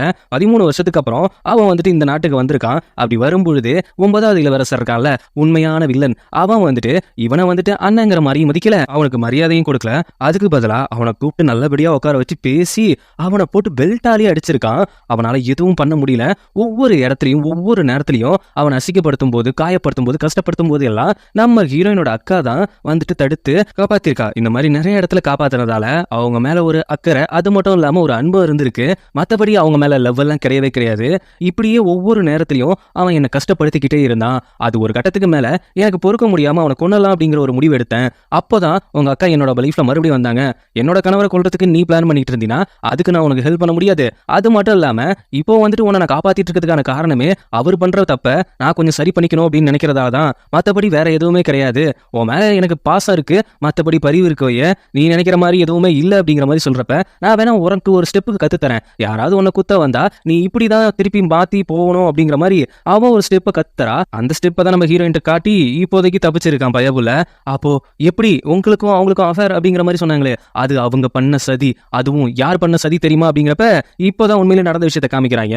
இவங்க 2 பேத்துக்கும் தப்பா சரக்குல எதையும் மருந்து கலந்து கொடுத்து இவங்க 2 பேத்தையும் ஒரே இடத்துல கொண்டாந்து போட்டிருக்காங்கன்னு தான் சொல்லணும். அப்படி போட்டது மட்டும் இல்லாம கரெக்டா வில்லன் பயபுல, அதாவது அந்த 9வது இளவரசர் உள்ள என்ட்ரி கொடுத்து எனக்கு நீ துரோகம் பண்ணுவியாங்கும் போது ஹீரோனோட அக்கா கெஞ்சிருக்கா, இது யாரோ சதி பண்ணிருக்காங்க, எங்களுக்கு குடிச்ச ட்ரிங்க்ல ஏதோ கலந்துருக்காங்க, அதை கண்டிப்பா நீங்க சோதிக்கணும் அப்படிங்கிறப்ப அதை சோதிக்கலாம் ஒன்றும் தேவையில்லம்மா, அது நான் தான் கலந்தேன் அப்படின்னு சொல்லும்போது அவளுக்கு ரொம்ப ஷாக் ஆகுது. ஏன் ஏன் எதுக்காக இப்படி பண்ணீங்க? ஐயோ இவ்வளோ நாளாக நான் ரொம்ப நடிச்சிட்டு இருந்தேன், இப்பயாவது நான் நடிக்காம இருக்கிறேன். உன்னை கல்யாணம் பண்ணிக்கிட்டதே உன்னோட குடும்பத்தோட ராணுவ உரிமையை என் கையில் எடுத்துக்கணுங்கிறதுக்காக தான். இப்போ இன்னைக்கு நைட்டோட உன் குடும்பத்தோட ராணுவ உரிமை என் பக்கம் வரப்போகுது, அதுக்கப்புறம் என் இஷ்டப்படி நானே நடந்துக்கலாம் அப்படிங்கிற மாதிரி சொல்லும்போது, அப்போ நீ என்ன உண்மையிலேயே லவ் பண்ணலையா? லவ்வா? சீ சீ சீ சீ சீ, நான் இவ்வளோ நாள் நடிச்சுக்கிட்டு இருந்தேன், அதுவும் இப்படி ஒரு சுச்சுவேஷனுக்காக தான் அப்படின்னு அவனை கரெக்டாக குத்த போக, யாரை நம்ம ஹீரோவை, அவன் இதெல்லாம் கேட்டு டென்ஷன் ஆகி கையை முறுக்கிறத பார்த்து தான் குத்த போகிறான். உடனே ஹீரோனோட அக்கா என்ன பண்ணுறான்னா அவனை தள்ளி விட்டு அந்த கத்தி குத்த அவன் வாங்கிக்கிறா. ஆக மொத்தத்தில் திருப்பி இவனை வெட்ட போகும்போது இவன் வந்துட்டு அவனோட கையை பிடி திருப்பி அவன் கழுத்தை அறுத்து போட்டுட்டு இப்போ என்ன பண்ணுறதுனே தெரியாமல் எங்கள் அம்மாவுக்கு முன்னாடி தெரிஞ்சவர் இங்கே ஒரு மருத்துவர், அவர்கிட்ட போயிட்டு என்ன பண்ணுறதுன்னு தெரியாமல் கேட்கும்போது இந்த மாதிரி முகத்தை மாற்றிக்கலாம் அப்படிங்கிற மாதிரி சொன்னாங்க. அதுக்கப்புறம் தான் நான் முகத்தை மாற்றிக்கிட்டு இப்போ வரைக்கும் அந்த சீக்கிரட்டை நான் காப்பாற்றிட்டு இருக்கேன், அதுதான் உண்மை அப்படிங்கிற மாதிரி சொல்லும்போது, என்னடா இது பிளாஸ்டிக் சர்ஜரிலாம் என்ன மாதிரி சீக்கிரட்டாக பண்ணுவீங்க, இந்த மாதிரிலாம் டக்குன்னு முடிச்சிங்களேங்கிற மாதிரி தான் நமக்கு தோணுது. அதுக்கப்புறம் கொஞ்சம் கொஞ்சமாக நம்ம ஹீரோயின் நம்ப ஆரம்பிச்சாலும் சரி அவங்கள நீங்கள் கொண்டுட்ட, இதுக்கு பின்னாடி இருக்கிறது யார் அப்படிங்கிறப்ப இதுக்கு பின்னாடி இருக்கிறது ராணி தான். அவங்க தான் ஏதோ ஒன்று பண்ணியிருக்காங்க.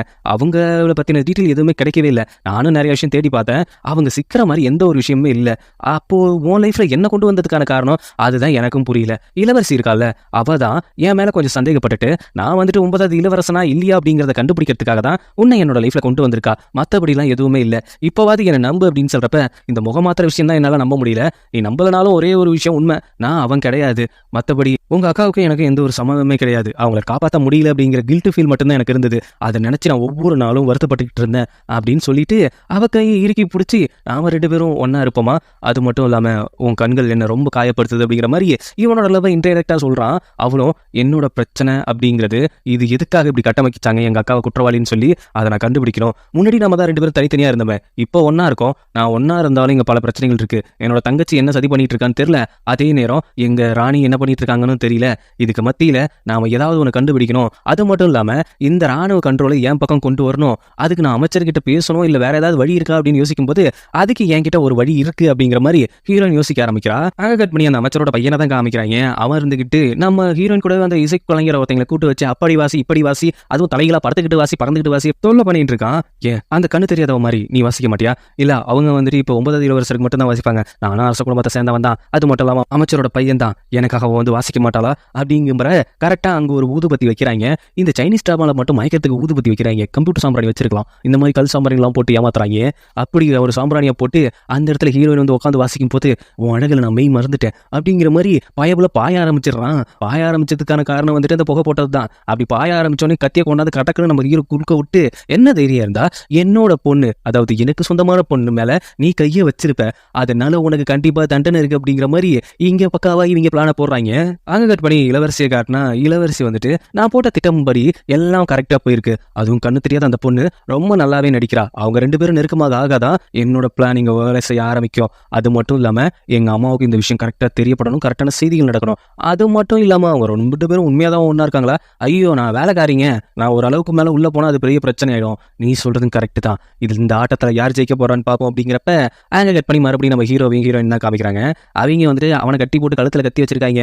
அவங்க அப்பா ஓடி வந்துட்டு ஐயோ இளவரசி என் பையனை மன்னிச்சிருங்க, அவன் என்ன தப்பு பண்ணியிருந்தாலும் மன்னிச்சிருங்க, நீங்க போயும் ஒரு கண்ணு தெரியாத இசைக்கலைஞருக்காக என்னோட பையனை கழுத்துக்கு நேரம் கத்தி வைக்கிறது தான் தப்பான விஷயம். அப்படியா?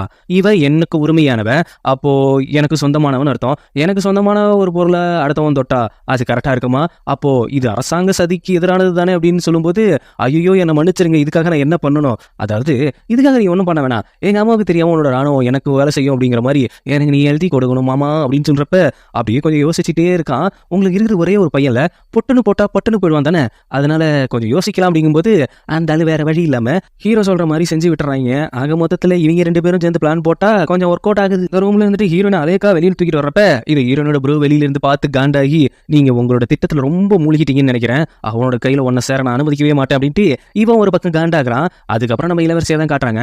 அவங்க ஒரு இடத்துல போயிட்டு இருக்கும்போது ஒரு குட்டி பையன் வந்துட்டு பிச்சை எடுக்கிறான். இந்த மாதிரி எனக்கு அம்மா இல்ல, எங்களுக்கு இருக்கிற சொந்தக்காரங்களையும் எனக்கு கொடுமைப்படுத்துறாங்க, ஏதாவது உங்களால முடிஞ்சது போடுங்க அப்படின்னு பிச்சை எடுக்கும்போது இளவரசியும் பாவப்பட்டு பிச்சை போடலாம் அப்படிங்கிற அவங்க பையன் எடுக்கிறப்ப அந்த பையன் திட்டுக்குன்னு குடிக்கிட்டு ஓடிடுறான். அங்கேருந்து வந்த நம்ம ஹீரோயினோட அண்ணங்கார வந்துட்டு அவனை அடிச்சு புடுங்கி அந்த பையன் நம்ம இளவரசிட்டே கொடுக்குறப்ப எனக்குன்னு தெரியல, அன்னைக்கு வந்து கொண்டாந்து கொடுத்தீங்க, அது மட்டும் இல்லாமல் இன்னைக்கு என்னை காப்பாத்திருக்கீங்க, இதுக்கு பின்னாடி ஏதாவது நோக்கம் இருக்குமா? நோக்கம்லாம் எதுவும் இல்லை, உங்களை மாதிரி அழகால பொண்ணுங்களை நான் இங்கே பார்த்தது ரொம்ப கஷ்டம், அதனால நான் உங்களுக்கு கல்யாணம் பண்ணிக்கணும்னு ஆசைப்பட்டேன் மட்டும் தான், மற்றபடி இதெல்லாம் எதாச்சியா நடந்தது, வேற எதுவும் மோட்டிவ் இல்லை அப்படிங்கும்போது அவள் ஒரு கவிதை எழுதின ஒரு பட்டயமாய் ஒன்று கொடுக்குறா. அது பட்டயமா அதுக்குள்ளே வேற ஏதாவது இருக்கா அப்படிங்கிறது தெரியல.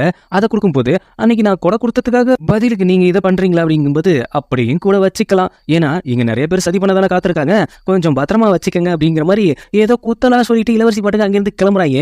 ஹீரோயின் அங்கேருந்து தூக்கிட்டு வந்தாலும் நம்ம ஹீரோ பயப்புல அவங்க 2 பேருமே அந்த புகையை சுவாசிச்சிருப்பாங்க போல. அவங்க கொஞ்சம் எல்லை மீறி போயிட்டு இருக்காங்க. 2 பேரும் மாற்றி மாற்றி உமா கொடுத்துக்க அங்கே வேற மாதிரி ரணகணமாக போயிட்டு இருக்குது. அதாவது ஹீரோயினுக்கு அவனை பிடிச்சி போச்சு போல, கொஞ்சம் லவ் ரொமான்டிக்ல கொஞ்சம் எக்ஸஸாக போயிட்டு இருக்கும்போது அங்கேருந்து வந்த பனிப்பெண் வந்துட்டு இந்த மாதிரி உங்கள் அம்மாவோட முதன்மை பனிப்பெண் வந்திருக்காங்க, உங்களை பார்க்கணுமா, உங்களை பார்த்து ரொம்ப நாள் ஆச்சாம்ல, அதனால மம்மிங்கிற பேரை கொண்டு அவங்க வந்திருக்காங்க, அவங்கள வந்து நீங்கள் பார்க்கணுமா அப்படின்னு சொல்லும்போது இந்த மாதிரி நேரத்தில் தான் அவங்க வரணுமா அப்படிங்கிற மாதிரி யோசிச்சுக்கிட்டு அங்கே போயிட்டு வாங்க, நீங்கள் என்ன இருந்தாலும் எங்களை வளர்த்தவங்க, என்ன நீங்க பார்க்க வந்திருக்கிறது ஆச்சரியமான விஷயம் கிடையாது, எங்க அம்மா வந்து என்ன கொஞ்சம் நான் சந்தோஷப்பட்டிருப்பேன் அப்படிங்கிற மாதிரி ஹீரோ உருட்ட அந்த லேடி ரொம்ப திமிரு பிடிச்ச லேடியா இருக்கும் போல. என்ன பண்றது, வித்தியாசங்கள் இங்க நிறைய தானே நடந்துட்டு இருக்கு. அது மட்டும் இல்லாம இங்க வந்துட்டு முன்னாடி நீங்க பெல்ட் எல்லாம் அணிவீங்க, இப்போ பெல்ட் எல்லாம் அணியறது இல்லையே இளவரசி அப்படிங்கிற மாதிரி சொல்லும்போது நம்ம இளவரசிக்கு ஒரு டவுட் வருது.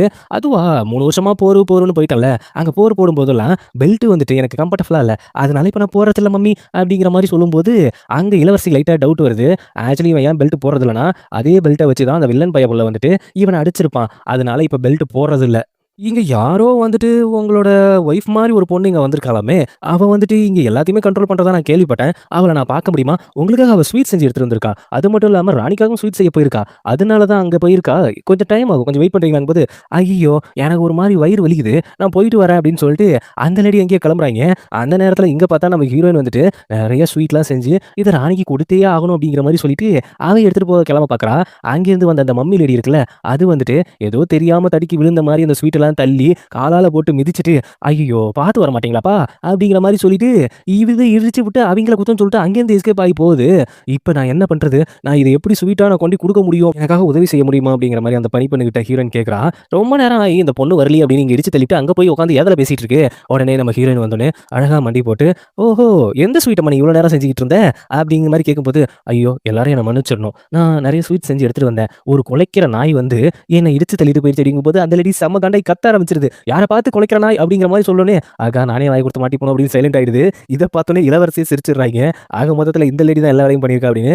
இதெல்லாம் எப்படி ராணிக்கு எடுத்துட்டு போக முடியும், இது வந்துட்டு ரொம்ப தெய்வீகமான தண்ணீர், இதை நான் மறுபடியும் உருவாக்க எனக்கு ரொம்ப தேவையெல்லாம் படல, இது ராணிக்காக நான் ஸ்பெஷலாக உருவாக்குனது, இதை நீங்க வேணா டேஸ்ட் பண்ணி பாருங்க அப்படின்னு சொல்லும்போது அங்க இருக்கிற மெய்டுக்கு மட்டும்தான் தெரியும் அது வெளி கிணத்துல கிடந்த தண்ணியை மொட்டாந்து ஊத்திருக்கா அப்படின்ட்டு. அதை அப்படியே குடிக்கலான்னு போகிற மாதிரி கொண்டு கொடுக்கலான்னு போற மாதிரி டபுக்குன்னு அந்த அம்மா மேலேயே சாச்சு விட்டு ஐயோ கை எரியுது கால் எரியுது அப்படிங்கிற மாதிரி தீக்காயத்தை உண்டை பண்ணி விட்றா நம்ம ஹீரோயின். இதெல்லாம் உனக்கு வேணும் அப்படிங்கிற மாதிரி வேணும்னே தான் பண்ணியிருக்கா. உடனே எடுத்துட்டு ஐயோ நான் கண்ணு தெரியாதவ, ஏதாவது தப்பா நடந்ததா என்ன மன்னிச்சிருங்க அப்படின்னு கொஞ்சம் பர்ஃபார்மன்ஸ் போட உங்களுக்கான மருந்தை நான் எடுத்துட்டு வர சொல்றேன், அது வரைக்கும் அவ உங்களுக்கான இசையை வாசிப்பா அப்படின்னு சொல்லி ஹீரோயினை இசையை வாசிக்க விட ஒரு களிம்பு மாதிரி கொண்டாந்து கொடுக்குறாங்க. அந்த களிம்பை தடவும் போது ஐயோ என்னோட வலியெல்லாம் பறந்து போச்சு அப்படிங்கிற மாதிரி அந்த இசையை கேட்டுட்டு இருக்காங்க. அந்த இசையை கேட்க கேட்க என்ன ஆகுதுன்னா இந்த லேடிக்கு ஹார்ட் வலிக்க ஆரம்பிக்குது. அப்படியே வலி அதிகமாகி பேனு வாய பொழுந்துட்டு வீந்துடுது. ஹீரோ உடனே ஓடி வந்துட்டு என்னாச்சு அப்படின்னு மருத்துவரை கூட்டு பார்க்கும்போது என்ன மன்னிச்சிருங்க இளவரசி, நம்ம லேடி மம்மி அவங்க வந்துட்டு இதய கோளாறால இறந்துட்டாங்க, இது எந்தவித பாய்சன் அட்டாக்கும் இல்லை, அவங்களுக்கு ஆல்ரெடி இந்த இதய பிரச்சனை இருந்திருக்கும் போல, இப்போ ஏதோ அதிர்ச்சியில் அப்படி இறந்துட்டாங்க அப்படிங்கிற மாதிரி சொல்லும்போது இது ஹீரோனோட சதி வேலை தான் அப்படிங்கிறது நல்லாவே தெரிஞ்சு போச்சு. இளவரசி உடனே என்ன சொல்றான்னா அம்மா வேற இங்க வரன்னு இருக்காங்க, இந்த நிலைமை இந்த விஷயத்தை கேள்விப்பட்டா அது பெரிய பிரச்சனையாகும், அதனால இதை முடிஞ்ச அளவுக்கு நீ கவர் பண்ண பாரு அப்படிங்கிற மாதிரி சொல்லிட்டு அவன் அங்கிருந்து கிளம்புறா. கிளம்பி போன இளவரசி அவனோட மெய்டு கிட்ட என்ன பேசிட்டு வராங்கன்னா இந்த பொண்ணு நான் சாதாரணமா நினைச்சேன், அவ இந்த அளவுக்கு வாய் தரமா இருப்பா அப்படிங்கிற மாதிரி எனக்கு தெரியல, அது மட்டும் இல்லாம 9வது இளவரசர் கூட கொஞ்சம் நெருக்கமா இருக்கா, அது ரொம்ப ரொம்ப டீப்பா போற மாதிரி எனக்கு தோணுது அப்படிங்கிற மாதிரி இவங்க பேசிட்டு இருக்க இதை ஒட்டி கேட்டுட்டு இருக்காங்க நம்ம ஹீரோயினோட ப்ரோ. அவளை அந்த அளவுக்கு அவன் கூட நான் நெருங்க விட மாட்டேன், அவளை எப்படியாவது நான் சந்திச்சே ஆகணும், இந்த திட்டத்துல நான் ஈடுபட்டே ஆகணும் அப்படிங்கிற மாதிரி அவன் யோசிக்கிறான். கட் பண்ணி ஹீரோயின் தான் காமிக்கிறாங்க. அவன் போயிட்டு எப்படி அந்த லேடி நீ போட்டு தரல, அது வந்துட்டு நீங்க கொடுத்த களிம்பு வந்துட்டு வெளியே குணப்படுத்தும், ஆனா அவங்களுக்கு ஏற்கனவே ஹார்ட் டிசீஸ் இருக்குங்கிறத நான் கண்டுபிடிச்சிட்டேன், அதுவும் அவங்க மூச்சு வர்றதை வச்சு, அதனால அந்த இசையை வாசிக்கும் போது நீங்க கொடுத்த களிம்பு வந்துட்டு வலியை குணப்படுத்தும், அதே உள்நோக்கமா அந்த வைப்ரேஷன்ல வலி அதிகப்படுத்தும், இது வந்துட்டு யாருக்கும் தெரியாத முறை, ஓ அப்போ யாருக்கும் தெரியாத வித்தைகள் நீ நிறைய வச்சிருக்கியா அப்படிங்கிற மாதிரி 2 பேரும் ஹிந்தி படம் யாராவது அப்னே பண்ண சொல்லி பாத்திருக்கீங்களா, அந்த மாதிரி போஸ்ட் கொடுத்துட்டு நம்ம ஹீரோயின் நினைக்கிறாங்க. இதை பார்த்தா ப்ரோக்கெல்லாம் செம காண்டாகுது. அங்க கட் பண்ணி இளவரசி ஏதோ ஒரு இடத்துல ஃபுல்லா ட்ரிங்க் குடிச்சிட்டு கொஞ்சம் மயக்கமான நிலைமையில வரும்போது ஆப்போசிட்ல வந்து ஒரு குடிகாரன் இவ்வளவு அழகா இருக்கிற பொண்ணு உன்னை ஆட்டையை போடக்கூடாதா அப்படின்னு வாண்டடா உங்களுக்கு வர கரெக்டா நம்ம ப்ரோ வந்துட்டு அவரை தடுத்து அடிச்சு அனுப்பிச்சு விட்டேன், இதுக்காக நான் எதுவும் உங்களுக்கு ஹெல்ப் பண்ணுமா, ஆமாம்மா நான் தங்கியிருக்கிற ரூம்ல எலி வந்து பிரச்சனை பண்ணிட்டு இருக்கு. அதனால இன்னைக்கு நான் உங்க கூட இல்ல உங்களுக்கு ஏதாவது தெரிஞ்ச ரூம் இருந்தா சொல்லுங்க. அது மட்டும் இல்லாம உங்க அண்ணன் கூட ஒரு மீட்டிங் வேற இருக்குது. 4 பேரும் ஒண்ணா சேர்ந்து கூடிக்கலாம் அப்படிங்கிற மாரி யோசிக்கிறாய்ங்க. அப்படி யோசிக்க போம்போது நம்ம ஹீரோயின தாங்கு தாங்குன்னு தாங்குறான் ஹீரோ. ஊட்டி விடுறது என்ன? அந்த ட்ரிங்க் நீ சரக்கு குடிக்க வேணாம். இந்த டீய குடிச்சா போதும் அப்படிங்கிற மாரி சொல்றது என்ன? இதெல்லாம் பார்க்க நம்ம ப்ரோக்கு செம காண்டாகுது. ஆனா நம்ம இளவரசிக்கு நான் போட்ட பிளான் பக்காவா நடந்துட்டு இருக்குது. செம்மையா நடந்துட்டு இருக்குது. பர்ஃபார்ம் பிச்சு உதறமா அப்படிங்கிற மாரி யோசிச்சுட்டு இருக்காங்க. அப்ப ஹீரோ என்ன சொல்றான்னா, நான் வந்துட்டு என்னோட சிஸ்டர் கூட கொஞ்சம் தனியா பேசுறோம். அதுவும் எங்க அம்மா ராணி வர்றதால நீ வந்துட்டு ஹீரோயின பத்திரமா அழைச்சிட்டு போயிடு அப்படிங்கிற மாரி சொல்லிட்டு அவன் கிட்ட விட்டுட்டு போறான். அவன் ஹீரோ அங்க இருந்து போனோனே இவங்க 2 பேரும் கேஷுவலா பேசிக்க ஆரம்பிக்கிறாங்க. உன்னோட திட்டம்லாம் எப்படி போயிட்டு இருக்கு? எனக்கு என்னமோ நீ அவன் கிட்ட ரொம்ப நெருங்குற மாரி இருக்கு. அவன் வந்துட்டு நம்ம திட்டத்துக்கு ஹெல்ப் பண்ணிட்டு இருக்கான். எப்படி ஹெல்ப் பண்ணுவான்? ராணி தான் இவ்வளவு பிரச்சனைக்கும் காரணம். அதுக்காக தான் நாங்க இவ்வளோ இதையும் யோசிச்சு பண்ணிட்டு இருக்கோம். அவங்க அம்மாவே எதிர்த்து அவன் பண்ணுவானா? அவன் சொல்றத நீ நம்புறியா? இதுக்கு பின்னாடி ஒரு விஷயம் இருக்கு. அத நான் உன்கிட்ட இப்போதைக்கு சொல்ல முடியாது. அதனால நீ கொஞ்சம் இதுல அமைதியா தான் இருக்கும். நீ சொல்றதெல்லாம் எனக்கு புரியுது. ஆனா நம்ம குடும்பத்துல இருக்கிறது நம்ம 2 பேரும் மட்டும் தான். உன்னை விட்டு கொடுக்க முடியாது அப்படிங்கிற மாரி அவன் சொல்லிட்டு இருக்கான். அப்போ ஹீரோயின் தெளிவா சொல்லிடுறா, நம்ம 2 பேத்துக்குள்ள இருக்கிறது வெறும் சகோதரத்துவம் தான் மட்டும் தான். வேற எந்த உணர்வும் இல்லும்போது அவனுக்கு செம்ம காண்டாயிடுது. அவன் வந்துட்டு தன்னோட தங்கச்சி கிட்ட என்ன பேசலாம் அப்படிங்கிறத நமக்கு காமிக்கல. அதுக்கப்புறம் ராணி வந்து எல்லாத்தையுமே பார்த்துட்டு இருக்காங்க. அப்படி பார்த்துட்டு இருக்கும்போது நம்ம ப்ரோ பையன் கிட்ட நீங்க இங்க வந்ததுக்கான நோக்கம் எங்க நாட்டுல நல்ல பொண்ணுங்க இருக்காங்க அப்படிங்கிற மாரி பொண்ணு தேட வந்தீங்கன்னு கேள்விப்பட்டேன். ஆமாங்க. எங்க நாட்டுல இருந்து அனுப்பிச்சு வச்சதே அதுக்கு தான். உங்க நாட்டுல பொண்ணுங்க அழகா இருக்கும். அங்கிருந்து வரும்போது கரெக்டா எனக்கு நம்ம மருமகளை கொண்டு வா அப்படிங்கிற மாதிரி தான் சொன்னாங்க. அப்படியா? அப்படின்னா உங்களுக்கு பிடிச்ச மாதிரி பொண்ணை பார்த்துட்டீங்களா? அப்படி பொண்ணை பார்த்துருந்தா அது யாருன்னு காமிங்களேன். நான் வேணா உங்களுக்காக பரிஞ்சு பேசி ஏதாவது போட்டி கீட்டி வச்சு அந்த பொண்ணை நான் கொடுக்குறேன் அப்படிங்கிற மாதிரி ஹீரோட அம்மா சொல்ல, உடனே இவன் டபுக்குன்னு இருந்து நம்ம ஹீரோயினை கையை காட்டிடுறான். கையை காட்டின உடனே ஹீரோவுக்கு ஷாக்கு, அங்க இருந்த இளவரசிக்கு ஷாக்கு, அது மட்டும் இல்லாம ஹீரோயினுக்கு ஷாக்கோ ஷாக்கு. அவ வெறும் இசைக்கலைஞி தானே, மற்றபடி ஒன்றும் நம்ம இளவரசோட ஒய்ஃப் இல்லைல்ல, அதனால தான் அப்படின்னு சொல்றப்ப கரெக்டாக நம்ம ஹீரோவும் எழுந்து, ஆமா நான் அவளை விட்டு கொடுக்குறேன். ஆனா அதுக்கு முன்னாடி உனக்கும் எனக்கும் ஒரு போட்டி வச்சுப்போம். நம்ம 2 பேரும் சண்டை போடுவோம், வால் சண்டை. நான் ஜெயிச்சுட்டா அவளை நான் எடுத்துட்டு போயிடுவேன் அப்படிங்கிற மாதிரி போட்டி கட்ட 2 பேரும் சண்டை போட தயாராகிறாங்க. மாத்தி மாத்தி ஒருத்தருக்கு ஒருத்தங்க சேமா தான் அடிச்சுக்கிறாங்க. இவன் ஒரு வெட்டு போட்டான், அவன் ஒரு வெட்டு போடுறான். அவன் அட்டாக் பண்ண வரும்போது கரெக்டாக ஹீரோ கெஸ் பண்ணிடுறான். இதுக்கு முன்னாடி நம்ம அட்டாக் வந்த அந்த கருப்பு மூடி போட்ட ஆளுங்க இவனோட ஆட்கள் தான், அதுல இவனும் இருந்திருக்கலாம் அப்படிங்கிற மாதிரி கெஸ் பண்ணிட்டு அவன் பக்கத்துல போயிட்டு இன்னைக்கு நீ முகமுடிய போட வேண்டிய அவசியம் இருக்காது அப்படின்னு சொன்னோன்னே கொஞ்சம் போட்டியில் தடுமாறி அவன் தோத்துடுறான். அதுக்கப்புறம் ராணி என்ன சொல்றாங்கன்னா, நீ கிட்டார் வாசிச்சதை நான் இதுவரையும் பார்த்ததில்ல, உன்னோட ரூம்ல இருந்தா அதை போய் எடுத்துட்டு வா, நான் வாசிக்கிறத நான் கேட்கணும் அப்படிங்கிற மாதிரி அவங்க சொல்ல, ஹீரோயின் போய் எடுத்துட்டு வரேன் அப்படிங்கிற மாதிரி போறா. அழைச்சிட்டு போறது யாருன்னு பார்த்தா நம்ம இளவரசி. அந்த ரூமுக்கு போன உடனே தெரிஞ்சிருச்சு அங்க ஏதோ போதை மருந்து கலந்துருக்காங்க அப்படின்னு. சாம்பிராணில கலந்துருக்கிறது தெரிஞ்சு அந்த பிள்ளை அங்கேயே விட்டுட்டு போயிடுது. அவளும் அங்க மயக்கம் போட்டு விழுறா. உடனே நம்ம ப்ரோ பையன் என்ன பண்றான்னா, அவனோட சட்டையில அவனே டீயை ஊத்திக்கிட்டு நானும் போய் ட்ரெஸ் சேஞ்ச் பண்ணிட்டு வரேன் அப்படின்னு சொல்லி அவன் வந்துட்டு ஹீரோயின் ரூமுக்குள்ள போயிட்டு உன்னை என்கிட்ட கொண்டு வரணும்னா இதை நான் பண்ணி தான் ஆகணும் அப்படிங்கிற மாதிரி சொல்லிக்கிட்டு அவனும் ட்ரெஸ்ஸை காட்டிட்டு அவன் பக்கத்துலேயே போய் படுக்கிறான். அவனும் மயக்கம் போட்டு விழுந்துடுறான். அங்க ராணி என்ன பண்றாங்கன்னா, என்ன போனவங்க இன்னும் ஆளை காணோம், நான் வேணா போய் பார்த்துட்டு வரட்டுமா அப்படின்னு சொல்லும்போது ஹீரோ இருந்துகிட்டு இல்ல அவ போன கரெக்டாக வந்துருவா, அதனால ஒன்றும் பிரச்சனை இல்லை, ரொம்ப நேரம் ஆகிட்டே இருக்குது. அது மட்டும் இல்லாம இப்பதான் அவனும் உள்ள போனா, அதனால கொஞ்சம் டவுட் வருது, நம்ம போய் நான் போய் செக் பண்ணுவோமா அப்படிங்கிற மாதிரி சொல்லிட்டு இது ராணியோட திட்டம் தான். இவங்க எல்லாமே அந்த ரூமுக்குள்ள போறாங்க. அங்க போய் கதவை திறக்கிறாங்க. ஐயோ, இப்படி ஒரு கொடுமை நடக்கவே நடக்காது. அதுவும் என் மகனுக்கு பிடிச்ச பொண்ணு இப்படி ஒரு விஷயம் பண்ணுவான்னு எதிர்பார்க்கவே இல்லை. அதுவும் விருந்தினரா வந்த ஒரு ஆள் கூட, ச்சே இதெல்லாம் என் நாட்டுக்கே வெக்கக்கேடு, இதை எப்படி நீ பண்ணுவ அப்படிங்கிற மாதிரி காட்டு கத்துன்னு கத்திட்டு இருக்குது. இதை பார்த்த ஹீரோக்கே ஒரு மாதிரி ஷாக் ஆயிடுச்சு. ஆனா அங்கதான் வைக்கிறாங்க ட்விஸ்ட். ஹீரோயின் இருந்துட்டு அங்க இருந்து வரல, வெளியில இருந்து வரா. அப்ப அங்க இருக்குது யாரா அப்படின்னு பார்த்தா நாம இளவரசி. இதை பார்த்தோன்னே ராணி பையன் ஷாக்காகி, நீ எப்படி இங்க இங்க அப்படின்ட்டு கொஞ்சம் கட்டு தடுமாறிட்டு இருக்க. அப்பதான் நடந்த விஷயத்தையே நமக்கு காட்டுறாங்க. நம்ம ஹீரோ வந்துட்டு தங்கச்சி கூட பேசணும் அப்படின்னு சொல்லி தனியா கூப்பிட்டு போயிருப்பான்ல, அப்போ போயிட்டு விஷயத்த சொல்லியிருப்பான். நீ இந்த மாதிரி ராணிக்கு வேலை செய்யற அப்படிங்கிறது எனக்கு நல்லாவே தெரியும், ஆனா அது உன்னோட முழு விருப்பப்படி பண்ணல அப்படிங்கிறது எனக்கு நல்லாவே புரியுது. அதனால எனக்கு நீ இந்த ஒரு ஃபேவர் பண்ண முடியுமா, பண்ணனா கொஞ்சம் நல்லா இருக்கும் அப்படிங்கிற மாதிரி ரெக்யூஸ்டா கேட்டிருக்கான். அது மட்டும் இல்லாம நம்ம ப்ரோ பைய போலதான் வாண்டடா ராணியை மீட் பண்ணி இப்படி ஒரு பிளானை போட்டு உங்ககிட்ட இருந்து பிரிச்சிடலாம் அப்படிங்கிற மாதிரி யோசிச்சிருக்கான். அவனை பொறுத்த வரைக்கும் ஹீரோயின் மேல ஒரு கண்ணு போல, அதுதான் இவ்வளவு பிரச்சனைக்கு காரணம். இதனால ராணி அங்க வாயை திறக்க முடியாம போயிடுது, வேற எதுவும் பேச முடியாம போயிடுது. ஹீரோக்கு தான் சிரிப்பா வருது. அப்புறம் பார்த்தா என்ன ஆகுது, நம்ம ஹீரோயின் தான் ஆல்ரெடி அந்த புகையில கொஞ்சம் ஒரு மார்க்கமா இருந்துகிட்டு இருந்தா, இப்ப ஹீரோ போன உடனே பச்சக்குன்னு இச்சி கொடுத்துட்டு இருக்கா.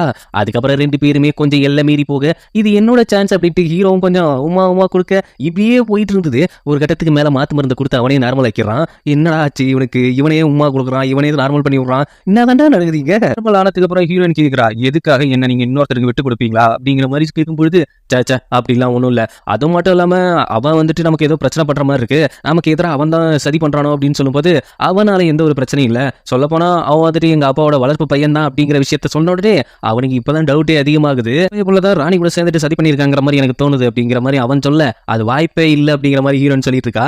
அந்த நேரத்தில் அந்த பையன் புள்ள ஹீரோயினை தேடி வர, இங்க அவ இருக்காளா அப்படின்னு சொல்லிட்டு இருக்கிறப்ப நான் அதை வர அப்படின்ட்டு அவ கிளம்பும்போது இவனை வேறுபடுத்தணும் அப்படிங்கிறதுக்காகவே அவளை இழுத்து வச்சு உமா கொடுக்க நான் ஒரு முக்கியமான வேலையா இருக்கேன், நாம அப்புறம் மீட் பண்ணலாம் அப்படிங்கிற மாதிரி சொல்லிடுறாவளும். ஆனா அங்க உள்ள என்ன நடக்குதுங்கிறது நல்லாவே தெரியுது. அவளை என்கிட்ட இருந்து பிரிக்க முடியாதரா அப்படிங்கிற மாதிரி விடிய உட்காந்துக்கிறாங்க அதே இடத்துல. அது மட்டும் இல்லாம அடுத்த நாள் காலையில ஹீரோயினை வந்துட்டு எதுக்காக இங்க வெயிட் பண்ணிட்டு இருக்கீங்க, இல்ல நைட் வந்து உன்னை பார்க்கலான்னு வந்தேன், அது மட்டும் இல்லாம நைட் நடந்த மிஸ் அண்டர்ஸ்டாண்டிங்கை பத்தி இல்ல அதை பத்தி எனக்கு எந்த ஒரு பிரச்சனையும் இல்லை, என்ன இருந்தாலும் நம்ம உறவை பத்தி நமக்கு தெரியல, மற்றவங்களுக்கு அதை ப்ரூவ் பண்ணணும் அவசியம் இல்லைல்ல. அங்கே பண்ணி நம்ம ஹீரோவையா அவனோட ஸ்டடி தான் காமிக்கிறாங்க.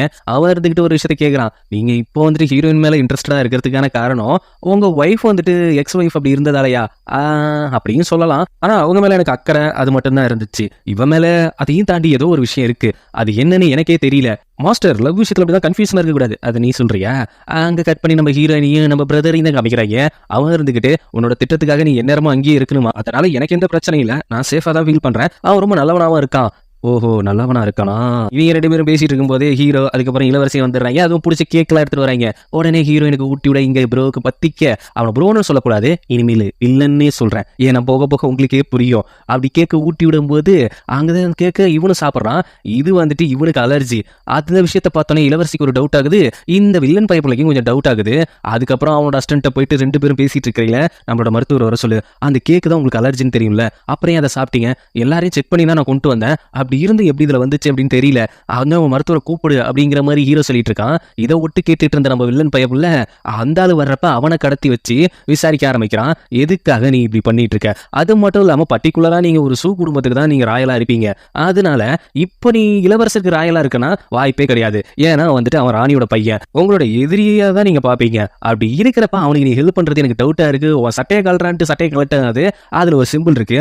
ஆக மொத்தத்துல நீங்க ராணிக்கு எதிரான குடும்பம் தான் அப்படிங்கிறது எனக்கு நல்லாவே தெரியுது. அதுவும் இந்த 3வது இளவரச ஃபேமிலியோட நீ உனக்கு ரொம்ப லிங்க் இருக்கு. நீ என்னதான் நீ இங்க இருந்திருந்தாலும் உன்னோட அப்பா அம்மான்னு ஒருத்தங்க இருக்காங்கல்ல, அவங்களுக்காக நீ பயந்துதான் ஆகணும். எனக்காக நீ உண்மையை சொல்ல மாட்டேன்னு தெரியும் அப்படிங்கிற மாதிரி அவன் அங்க மிரட்டிட்டு இருக்கான். அதுக்கப்புறம் கொஞ்ச நேரம் கழிச்சு அவன் ராணியா தான் மீட் பண்ண போறான். நாளைக்கு பேரரசரை வர சொல்லுங்க, முக்கியமான ஒரு திட்டம் நான் போட்டிருக்கேன், அதுல பக்காவா நிறைய விஷயங்கள் மாட்டுது, நீங்க நினைக்கிற மாதிரி அந்த கண்ணு தெரியாத பொண்ணும் அதுக்கப்புறம் இன்னும் ஒரு சில பேர் மாட்டுவாங்க, இந்த விஷயத்துல என்ன நம்புங்க அப்படிங்கிற மாதிரி சொல்லிட்டு அவன் போயிட்டு நேர இளவரசியை தான் பார்க்க போறான்.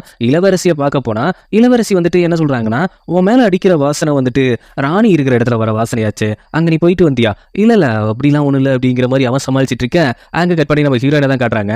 அப்படி அவ வந்துட்டு அவளுக்கு டீ ஆத்தி கொடுக்குற நம்ம மெய்டு அதுல ஏதோ பவுடர் கலந்து அதை குடிக்க சொல்றா. அதை குடிச்ச உடனே அவன் மயக்கம் போட்டு விழுந்துடுறா. ஆக மொத்தத்துல வேற ஏதோ பிளான் போயிட்டு இருக்கு. அங்க பார்த்தா ராணி அதாவது பேரரசர் வந்துட்டாரு, நம்ம ஹீரோட அப்பாவும் வந்துட்டாரு.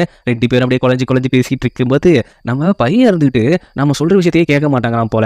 நம்ம மருத்துவர் இருந்துட்டு ஒரு சில குறிப்பெல்லாம் எழுதி அனுப்பிச்சுட்டு இருக்காரு. இவன் 3 வருஷமா போருன்னு இருந்துட்டு அந்த காயத்துக்குலாம் கரெக்டான மருந்து எடுக்கிறது இல்லையா, இதை நம்மள்ட்ட மறைச்சிட்டு இருக்கான், இதை நீங்க வேணா பார்த்து படிச்சு செக் பண்ணி பாருங்க அப்படின்னு சொல்லி கொடுக்குறப்ப எல்லாருக்குமே ஒரு டவுட் வருது. அதுவும் ஹீரோக்கெல்லாம் கொஞ்சம் பயந்துட்டானே சொல்லலாம், உண்மை தெரிய போகுதோ அப்படிங்கிற மாதிரி. அது அவர் இளவரசர் படிச்சு பார்த்ததுக்கு அப்புறம் அப்போ இங்க இருக்கிறது 3வது இளவரசர், அதுவும் 9வது இளவரசர் வந்துட்டு கொல்லப்பட்டுட்டாரு, உண்மை இதுதான், முகத்தை மாத்திக்கிட்டு தான் இங்க இருக்காங்க அப்படிங்கிற விஷயத்த நம்ம வில்லன் பையப்புள்ள ஆல்ரெடி லெட்டரா மேக் பண்ணி கொண்டாந்து கொடுத்துட்டான் போல. இதை வச்சுதான் அங்க பிளாக்மெயில் பண்ணியிருக்கான் போல. அவங்க அப்பா அம்மா வச்சு அந்த மருத்துவரை மிரட்டி இப்ப இப்படி ஒரு லெட்டரை எழுத வச்சு கொண்டு வந்துட்டாங்க. இதை படிச்ச உடனே படிச்சிங்களா அப்படின்னு ராணி அக்கறையா கேட்கும்போது அதை நீயே படிச்சு பாரு அப்படின்னு சொன்னோடனே ஆகா ஏதோ ஒரு பெரிய திட்டம் இருக்கு போல, வசமா மாட்டிட்டாங்க அப்படின்னு ராணி பையன் போல ரொம்ப சந்தோஷமா படிக்குது. படிக்க தான் தெரியுது அவங்க பையன் இறந்து போயிட்டாங்க, இங்க இருக்கிறது வந்துட்டு 3வது இளவரசர் அப்படின்னு செம்ம காண்டாயிட்டு, அப்போ உண்மையிலே நீ யாரு, உண்மையிலே நீ முகத்தை மறைச்சு வச்சிருக்கியா இல்ல மாத்தி வச்சிருக்கியா, சொல்லு அப்ப என் பையனோட நிலைமை என்ன அப்படின்னு சொல்லிட்டு இருக்கும்போது இதுக்கப்புறம் நம்மளால தப்பிக்க முடியாது அப்படின்னு நல்லா தெரிஞ்சு போச்சு ஹீரோக்கு. உடனே அவனும் மண்டி போட்டு நான் வந்துட்டு 3வது இளவரசன் தான் உங்க பையனை கொன்னுட்டு அப்படிங்கிறப்ப துரோகம், இதெல்லாம் பச்சை துரோகம், இவனை முதல்ல கொல்லுங்க அப்படின்னு சொல்றப்ப அவர் வந்து கேட்கிறாரு, இந்த மாதிரி விஷயத்த நீ எதுக்காக பண்ணுன, அப்போ அவனையா கொன்ன, அவங்க தான் அவங்க வீட்டுக்கு வந்த மருமக மேல தப்பான பழிய போட்டு என் கூடயும் அவங்க கூடயும் அஃபேர் இருக்கு அப்படின்னு சொல்லி சதி பண்ணது எல்லாமே 9வது இளவரசர் தான். இல்ல நாங்க அப்படி பண்ணவே கிடையாது, நீயும் அந்த இப்ப இசையா வந்திருக்கால அவளும் தான் ஏதோ பிளான் போட்டு எங்களை சதி பண்றீங்க, இந்நேரம் அப்புறம் அவளும் அங்க செத்து போயிருப்பா அப்படிங்கிற விஷயத்த சொன்ன உடனே இதை நான் எப்படி நம்புறது அப்படிங்கிற மாதிரி பேரரசர் கேட்கிறாரு. அப்ப கரெக்டா அங்க இருந்து ஹீரோயின் வரா. ஹீரோயின் வந்த உடனே அப்படியே மண்டி போட்டு, பேரரசே, 3வது இளவரசர் சொல்றதுதான் உண்மை, ராணி தான் இது எல்லாத்துக்குமே காரணம். ஏன்னா லீ குடும்பத்தோட மொத்தமா துரோகங்கிற பட்டத்தை கட்டி விட்டுட்டு அதுல இருந்து ராணுவ பொறுப்பை கொண்டு வந்துட்டு உங்களுக்கு எதிராகவே இங்க ஆட்சி பண்ண அவங்க முடிவு பண்ணிருக்காங்க. இதெல்லாம் அப்பட்டமான போய் என் பையனையும் கொண்டுட்டு இவங்க நாடகமும் கட்டுறாங்க. அப்போ நான் நாடகம் கட்டுறதா இருந்தா இதெல்லாம் நீங்க உங்க எதிராளிங்க கூட பகிர்ந்துகிட்ட லெட்டர் அப்படிங்கிற மாதிரி அதை கொண்டாந்து கொடுக்குறா. அதை என்ன பண்ணிருக்கான ஹீரோயின், இவ தான் அங்க மயக்கம் போட்டு விழுந்துட்டால. அதனால இப்ப என்ன நடந்துச்சு அப்படிங்கிற விஷயத்த காமிக்கிறாங்க. ஆல்ரெடி ராணிக்கு நம்ம மெய்டு பைய புள்ள வேலை செய்யறான்னு நல்லா தெரிஞ்சு போச்சு. கரெக்டா நம்ம ஹீரோ என்ன பண்ணிருக்கான்னா, ராணிக்கு எதுக்காக இந்த புள்ள வேலை செஞ்சுட்டு இருக்கு அப்படின்னு தெரிஞ்சுக்கிட்டு அவங்க அம்மாவை கடத்தி வச்சுட்டு தான் அது வேலை செய்ய வச்சிருக்கு. அதனால அவங்க அம்மாவை ரிலீஸ் பண்ணி அவங்களை பத்திரமா பாத்துக்கிட்டோன்னு உங்களுக்காக நான் ஏதாவது செய்ய நினைக்கிறேன் அப்படின்னு சொன்னதும் போது உடனே நீ எனக்காக என்ன வேணாலும் செய்வ, ஏன்னா இப்போ உங்க அம்மாவை காப்பாத்துறதுன்னா, ஆனா உனக்கான தட்டனை இருக்குங்கும் போது அவனோட அடியாள் இருக்கால, அதாவது பாதுகாவலன், அவன் டபுக்கு அந்த பிள்ளையை கட்டி பிடிக்கிறான். இவளை எனக்கு ரொம்ப நாளா பிடிக்கும் இளவரசி, இவ எந்த ஒரு தப்பிக்க மாட்டா, அவங்க அம்மா உயிரை காப்பாற்றுறதுக்காக தானே அப்படி பண்ணா, ஏதாவது உதவி பண்ணுங்க, அப்போ இனிமேல் ராணி போடுற பிளான்லாம் எங்களுக்கு சாதகமா இருக்கணும் அப்படிங்கிற மாதிரி ஹீரோ சொல்ல, அதே மாதிரி அவ பவுடர் கலக்கிறது உண்மை, அதை ஹீரோயின் குடிக்கிற மாதிரி கீழே ஊத்திட்டு அதை இன்னொரு ஆளை வச்சு நோட் பண்ணி இருக்குது நம்ம ராணி. அவ்வளோ கேடித்தனமான ராணி நம்ம ராணி. இப்படிதான் இந்த விஷயத்துல இருந்து தப்பிச்சு வந்தேன். அது மட்டும் இல்லாம இந்த லெட்டரை நான் எங்க இருந்து எடுத்தேன்னா, அது ராணியோட சீக்ரெட் அறையில இருந்தா எடுத்தேன். நான் மயக்கம் போட்டு விழுந்த மாதிரி இவங்க நம்பணும். அதுக்கப்புறம் அவங்க ரூமுக்கு போயிட்டு நான் இதெல்லாம் எடுத்துட்டு வந்தேன் அப்படின்னு சொல்லி அந்த லெட்டர்ஸை ஒவ்வொன்னா கொடுக்க அவரு படிச்சு பார்த்துட்டு செம்ம டென்ஸ் ஆயிட்டு கத்த ஆரம்பிச்சிடுறாரு. அப்போ மொத்த குடும்பத்தையும் நீ போட்டு தரலாம் அப்படிங்கிற மாதிரி பாக்குறியா? இல்ல இல்ல இல்ல அப்படின்ட்டு ராணி பையபுல கத்தி கதறிட்டு இருக்குது. அந்த நேரத்துல நம்ம இளவரசி டபுக்குன்னு உள்ள வந்து, நானும் ஒரு விஷயம் உங்கள்கிட்ட சொல்லணும் அப்பா அப்படிங்கிற மாதிரி இறங்கி நிக்கிறா. இப்போதான் ஒரு விஷயமே நமக்கு புரியுது. இந்த பொண்ணும் இளவரசியும் வந்துட்டு நம்ம ராணியோட புள்ள கிடையாது. நம்ம 9வது இளவரசர் இருக்கார் தெரியுமா, அந்த வில்லன் சைக்கோ, அவன் மட்டும்தான் ராணியோட புள்ள. இப்ப இவ ஒரு விஷயத்த சொல்ல ஆரம்பிக்கிறா. என்னோட அம்மாவை இவங்க தான் கொன்னாங்க. நான் சின்ன பிள்ளையா இருக்கும் பொழுது அவங்க கழுத்தை கொன்னாங்க. இல்ல இல்ல அதுவும் போய் இது பொய்யா இருக்கவே வாய்ப்பு இல்லப்பா. ஏன்னா அவங்க கொலை பண்ணும் போது அந்த கட்டிலுக்கு கீழே நான் இருந்தேன். அந்த விஷயங்கள் எல்லாத்தையுமே நான் பார்த்துட்டு இருந்தேன். எங்க அம்மா என்ன காப்பாத்தணுங்கிறதுக்காக அங்க அமைதியா இருந்து உயிரை விட்டாங்க. அது மட்டும் பண்ணல, இவங்க நிறைய பணிப்பெண்களோட உயிரையும் வாங்கியிருக்காங்க அப்படிங்கிற ஆதாரத்தையும் கொடுக்க, அதுல எழுதியிருந்ததை படிச்சு பார்த்துட்டு செம்ம டென்ஷன் ஆயிடுறாரு. டென்ஷன் ஆனது மட்டும் இல்லாம இவளை கூட்டிட்டு போய் கொன்னுடுங்க அப்படிங்கிற விஷயத்தையும் சொல்லும்போது அப்படியே நம்ம ஹீரோயினுக்கும் குஜாலா இருக்குது. அப்போ ஒரு விஷயத்த சொல்றா, நான் வந்துட்டு குற்றம் சுமத்தப்பட்ட அந்த ஃபேமிலியோட 2வது பொண்ணு தான், என்னோட அக்கா தான் 9வது இளவரசோட ஒய்ஃப். இல்ல அதுக்கு வாய்ப்பே கிடையாது, அவங்களுக்கு ஒரே பொண்ணு தான். ஆமா, நாங்க ரெட்டை பிறவியா பிறந்தோம் தான், ஒரே ஒரு பொண்ணு தான் உயிரோட இருக்கிற எங்க அப்பா வளர்த்தாரு. அதனாலதான் இவ்வளவு உண்மையை நான் வெளியே கொண்டு வர முடிஞ்சுது. அதனால எனக்கான அரசியல் நீதியை நீங்க வாங்கி கொடுக்கணும் அப்படின்னு சொல்றப்ப வேற வழியே இல்ல, இந்த இடத்துல அந்த லேடிக்கு மரண தண்டனை கொடுத்தே தான் ஆகணும். அப்படியா அந்த லேடியை இழுத்துட்டு போறப்ப பின்னாடி இருக்கிற நம்ம ப்ரோ சரி வில்லன் பையபுள்ள, ஆகா நம்ம போட்ட பிளான் மொத்தமும் சொதப்பிடுச்சு, நல்ல வேலை நம்மள எந்த விதத்தையும் இந்த ராணி பையப்புள்ள போட்டு கொடுக்கல அப்படிங்கிற மாதிரி சந்தோஷப்பட்டு இருக்கிறப்ப கரெக்டா ஹீரோ கிட்ட போயிட்டு, நீ என்னை எப்படி ஏமாத்திட்ட, என் பையன் மூஞ்ச வச்சு ஏமாத்திட்டல, உனக்கு ஒரு குட்டி சர்ப்ரைஸ் சொல்லவா, இவ இந்த மயக்க மருந்துல இருந்து மட்டும்தான் தப்பிச்சா, ஆனா மயக்க மருந்தோடு சேர்த்து நான் ஒரு விஷமா அவளு வச்சிருக்கேன், இந்நேரம் அவன் ரத்தம் கக்கி இருக்கிறவே அப்படிங்கிற மாதிரி ராணி சொல்ல, அங்க ஹீரோயின் ரத்தம் கக்குறா. ஹீரோ ஓடி போயிட்டு இதுக்கான மாத்து மருந்து எங்க, இதுக்கான மாத்து மருந்து நான் சொல்லவே மாட்டேன் அப்படின்னு அதுவும் ரத்தம் கக்கி அங்க இறக்குற மாதிரி போகுது. இவனுக்கா ஒண்ணு புரியல, ஹீரோயினுக்கு என்ன பண்ணணும்னு தெரியவும் இல்ல. அந்த நேரத்துல ஹீரோயின் ஒரு விஷயம் மட்டும்தான் ராணி சொல்லுது, இந்த சதி திட்டத்துல எனக்கு பின்னாடி ஒரு ஆள் இருக்காங்க, அது யாருங்கிறது எனக்கே தெரியாதுங்கிறப்ப ஹீரோயின் கத்தி கதற ஆரம்பிச்சிடறா. ரத்தம் வாந்தி எடுத்துக்கிட்டு, யாரு யாரு அது யாருன்னு சொல்லுங்கும்போது அங்க ராணி மண்டையை போட்டுருது. இங்க எல்லாம் இங்க சால்வ் ஆகுது. அடுத்த செகண்ட் ஹீரோயினை எப்படியாவது காப்பாத்தியே ஆகணும் அப்படிங்கிற மாதிரி பல கட்ட முயற்சி எடுத்துட்டு இருக்காங்க நம்ம ஹீரோ. ஆனா அந்த விஷத்தை முறிக்கிற அளவுக்கு இங்க இருக்கிற வைத்தியர்கள் யாருமே திறமை வாய்ந்தவங்களா இல்ல. ஒரு 3 மருந்து கண்டுபிடிச்சிருக்காங்க. அந்த மருந்து வேலைக்கு ஆகுமா ஆகாதாங்கிறது 12 மணி நேரம் கழிச்சு தான் தெரியும். அது மட்டும் இல்லாம இதுல தப்பான மருந்தை நம்ம ஏதாவது கொடுத்தோம்னா அவங்க உடனே இறக்கறதுக்கும் வாய்ப்பு இருக்கு அப்படின்னு சொன்னதுக்கு அப்புறம் நம்ம ஹீரோ என்ன பண்றானா, சரி எனக்கு வேற வழியே தெரியல, இப்போதைக்கு நான் அந்த மருந்தை சாப்பிட்றேன், அந்த மருந்து சாப்பிட்டதுக்கு அப்புறம் மீதி இருக்கிற அந்த மாத்து மருந்து 3 மருந்து இருக்குன்னு சொல்றீங்களே அதை கொடுங்க, அதை நான் குடிச்சு பார்த்துட்டு அதுல எது அவளுக்கு கரெக்டா இருக்குங்கிறத ஒரே டைம்ல கொடுத்துடலாம் அப்படிங்கிற மாதிரி அவன் யோசிக்க, அவன் அசிஸ்டன்ட் இருந்துட்டு இதெல்லாம் தேவையா மாஸ்டர் அப்படிங்கிறான். எனக்கு அவர் ரொம்ப முக்கியம். ஹீரோ பையபுல ரத்த வாந்திலாம் எடுத்து அந்த மாத்து மருந்தை கொண்டு வந்துடுறான். ஆனா அதுக்கு முன்னாடியே நம்ம வில்லன் பையப்புள்ள அந்த மாத்து மருந்தை எடுத்துட்டு வந்துட்டு ஹீரோயினுக்கு கொடுத்துட்டு இருக்கான். அதுவும் தோல் மேல சாச்சி வச்சு ஊட்டுன்னு ஊட்டிட்டு இருக்கான். இதை பார்த்தோன்னே அவனுக்கு காண்டாகுமா ஆகாதா? இதுல இன்னொரு ட்விஸ்ட் வைக்கிறாங்க. இந்த விஷத்தை ராணி கிட்ட கொடுத்ததும் அவன் தான். இப்ப அதுக்கான மாத்து மருந்தை எடுத்துட்டு வந்திருக்கதும் இவன் தாங்கும்போது நம்ம ஹீரோக்கு டவுட் வருமா வராதா? நேரா போயிட்டு கேட்கறான். அதுக்கான மாத்து மருந்து யாருக்கிட்டுமே இல்லைன்னு சொல்லி தான் ராணி செத்து போச்சு, அது எப்படி உன்கிட்ட மட்டும் வந்துச்சு அப்படிங்கிற கேள்வியை கேட்ட உடனே ஹீரோயினுக்கே ஒரு மாதிரி ஷாக் ஆகுது. ஆனா அவன் அங்க ஒரு ட்விஸ்ட் வச்சிருக்கான். என்னோட அரசவையில எல்லா மாத்து மருந்தும் இருக்கும், எனக்கு தெரியாதா அப்படிங்கிற ஒரு பிட்டை போட்டு அவன் அங்கிருந்து கிளம்புறான். இங்க பார்த்தா ஹீரோயின் பக்கத்துல உட்காந்து அப்படியே கொஞ்சம் கொஞ்சமா அவனோட காதல காமிக்க, அவளும் காதல காமிக்க, இதை பார்த்து வில்லன் பைய வயிறு எரிய அங்கே இருந்து கட்டுப்பாயிட்டு கிளம்பிடுறான். கிளம்புனதுக்கு அப்புறம் இளவரசியை தான் போய் பார்க்க போறான். இளவரசி கொஞ்சம் ஷார்ப்பான ஆள் போல. அன்னைக்கு ராணியோட இடத்துல இருந்த பர்ஃபியூம் அவன் மேல அடிச்சுது, இன்னைக்கு வந்து ஆன்டிடோட் கண்டுபிடிச்சிட்டு இருக்க. அது மட்டும் இல்லாம அந்த அரண்மனைக்குள்ளார, அதாவது மருத்துவர் அடைக்கப்பட்ட அரண்மனையில இருந்துட்டு நீ வெளியில வரதையும் பார்த்தேன். இவ்வளவு விஷயங்கள் வேற ஏதோட உனக்கு ஒத்து போகுது அப்படின்னு சொல்லும்போது அப்படிலாம் எந்த ஒரு விஷயமுமே இல்லை, உங்களுக்காக நான் ஒரு பரிசு கொடுக்கலாம்னு நினைச்சேன். என்ன பரிசு? இல்ல 9வது இளவரசோட பிறந்தனால ராணி சிறப்பாக கொண்டாடும் போது உங்க கண்ணில் ஒரு ஏக்கத்தை பார்த்தேன், அன்னைக்கு ஒரு கிஃப்ட் கொடுக்கலாம்னு நினைச்சேன், அதை என்னால கொடுக்க முடியல அப்படின்னு இவன் சமாளிச்சு விட்டுகளை போட்டுட்டு இருக்கான். இளவரசியும் லைட்டா கவர்ந்த மாதிரி தான் தெரியுது. அதே நேரம் நம்ம ஹீரோ பையவுள்ள 2 பேரும் சேர்ந்து ஒன்னா குளிக்கலாம் அப்படிங்கிற மாதிரி சொல்லிட்டு ஹாட் பாத்துக்கு கூட்டு போயிருக்கான். நம்ம ஹீரோயினை ஹாட் பாத்து குளிக்க கூட்டு போனதுக்கு அப்புறம் அவளுக்கு இருமல் கொஞ்சம் அதிகமா வந்தோடனே மருந்து சாப்பிடுன்னு கொண்டு கொடுக்குறான். பயபுள்ள என்ன பண்ணியிருக்குது? மருந்து வேணான்னு சொல்லி இருக்குது. ஒரு நல்ல பயபுள்ளையா இருந்தா இவன் என்ன பண்ணியிருக்கணும்? சரி வேணான்னு சொல்லிட்டா, ரொம்ப கசக்குதுன்ட்டா, அதனால சர்க்கரை அள்ளி கொடுத்தாவது ஏதாவது கொடுத்துருக்கணும் அவளுக்கு. ஆனா பயபுள்ள என்ன பண்றான்னா அவனோட வாயில ஊத்திக்கிட்டு பாத்டப்புக்குள்ள இறங்கி ஈச்சின்னு மருந்தை இப்படி கொடுத்துட்டு இருக்கான். அவன் வாயில என்ன சர்க்கரையா இருக்கும்? எனக்கு புரியல. இப்படி 2 பேரும் மருந்தை கொடுத்துட்டு இருக்கும்போது அப்படியே கொஞ்சம் கொஞ்சமா ரொமான்ஸ் டெவலப் ஆகுது. நமக்கு அடி வயிறு எரியுது. என்ன பண்றது, யூர் 90s கிட்ஸா மாறிட்டோம்ல, வேற என்ன பண்ண முடியும்? அப்படியே அது மட்டும் இல்லாம பயபுல ஒரு டைலாக் வேற சொல்றான், இனிமேல் நீ மருந்து குடிக்க மாட்டேன்னு அடம் பிடிச்சா நான் இப்படிதான் மருந்து கொடுப்பேன் அப்படிங்கிறான். இதுக்கு பேர் மருந்து இல்லடா, மருந்து இல்ல. உன்னோட மனசுல இருக்கிற விஷயத்தையும் ஹீரோ ஓப்பனா சொல்லிடுறான், எனக்கு உன்னை பிடிச்சிருக்கு அப்படிங்கிற விஷயத்த. இந்த கருமத்தை தான் பல பேர் சொல்ல முடியாம தங்கிட்டு இருக்காங்க. ஆனா இவங்க முத்தம் கொடுத்ததுக்கு அப்புறம் சொல்றா பாருங்களேன், இதுதான் வேற லெவலு. அதுக்கப்புறம் நம்ம பயபுள்ள என்ன பண்றான்னா அவளுக்குன்னு அழகா ஒரு ஹேர் பென் ரெடி பண்ணி அதை கொண்டாந்து நம்ம ஹீரோயின் தலையில வைக்கலான்னு வைக்கிறபோது கரெக்டா நம்ம வில்லன் பயபுள்ள வந்துட்டு இவங்கள மாதிரி பொண்ணுங்களுக்கெல்லாம் இந்த மாதிரி பிடிக்காது, நான் கொடுக்கறதா பிடிக்கும் அப்படின்னு அவன் உனக்கு கொண்டாந்து கொடுக்க வர ஹீரோயினுக்கு தான் இப்ப லவ் ஒரு கோட்டை ஆகி போச்சே. உடனே நீங்களே வச்சு விடுங்க அப்படிங்கிற மாதிரி ஒரு லுக்கை விட அவனை வச்சு விட இங்க இன்னொரு ஹேர் பென் எடுத்துட்டு வந்தவன் கட்டுப்புல கையெழுத்த அதுக்கு அவன் கையில குத்த ரத்தம் வடிகிறது கூட தெரியாம இங்க பார்த்து பொறாமப்பட்டு இருக்கான் பயப்புல. அந்த ஹேர் பென் வந்துட்டு இளவரசிக்கு போகுது. இளவரசி வந்துட்டு இப்பதான் நம்ம வில்லன் பையப்பர்ல மேல கொஞ்சம் ஃபீலிங்ல இருக்காங்களே, அதனால அந்த ஹேர் பின்ன அவங்களோட தலையில வச்சுக்கிட்டு அவங்க அப்படியே ஃபீல் பண்ணிட்டு இருக்காங்க ரெக்க கட்டி. அந்த ரெக்க கட்டி ஃபீல் பண்றதுல இன்னும் கொஞ்சம் ரெக்க கட்டி மேல பரமா அப்படிங்கிற மாதிரி பட்டத்தை கொண்டாந்து கொடுக்குறான். இதை நான் உங்ககிட்ட கேட்கவே இல்லையே, இல்ல நீங்க குழந்தை பருவமா மாறதுக்கு இது ஒரு சான்ஸா இருக்கும் அப்படின்னு ஒரு பக்கம் இளவரசிக்கும் விட்டு போறான், ஒரு பக்கம் நம்ம ஹீரோயினையும் கரெக்ட் பண்ண பாக்குறான். என்ன ஜென்மண்டா நீ, ஒருவேளை பாய் பெஸ்டியா இருப்பானோ? அவங்களும் அப்படியே கொஞ்சம் சிரிப்போட ஸ்மைலோட அப்படியே ஹாப்பியா இருக்கிறப்ப அங்க கட் பண்ணி நம்ம ஹீரோவோட கசின், அதாவது அந்த ஒரு பொண்ணு ஆல்ரெடி காமிப்பாங்கல்ல, நம்ம ஹீரோயின் வர்றப்ப பழத்தை தூக்கி போடும், தட்டிக்கு வீல போகும். அந்த பொண்ணு வந்துட்டு பரவாயில்ல நீ வந்துட்டு ஹீரோ கூட நெருக்கமாயிட்ட, நாளைக்கு நான் அவனை கல்யாணம் பண்ணி உன்னை பக்கத்துல சேவைக்கு வச்சுக்கிறேன் அப்படிங்கிற மாதிரி சொல்லும் போது அது ஒரு போது நடக்கவே நடக்காது.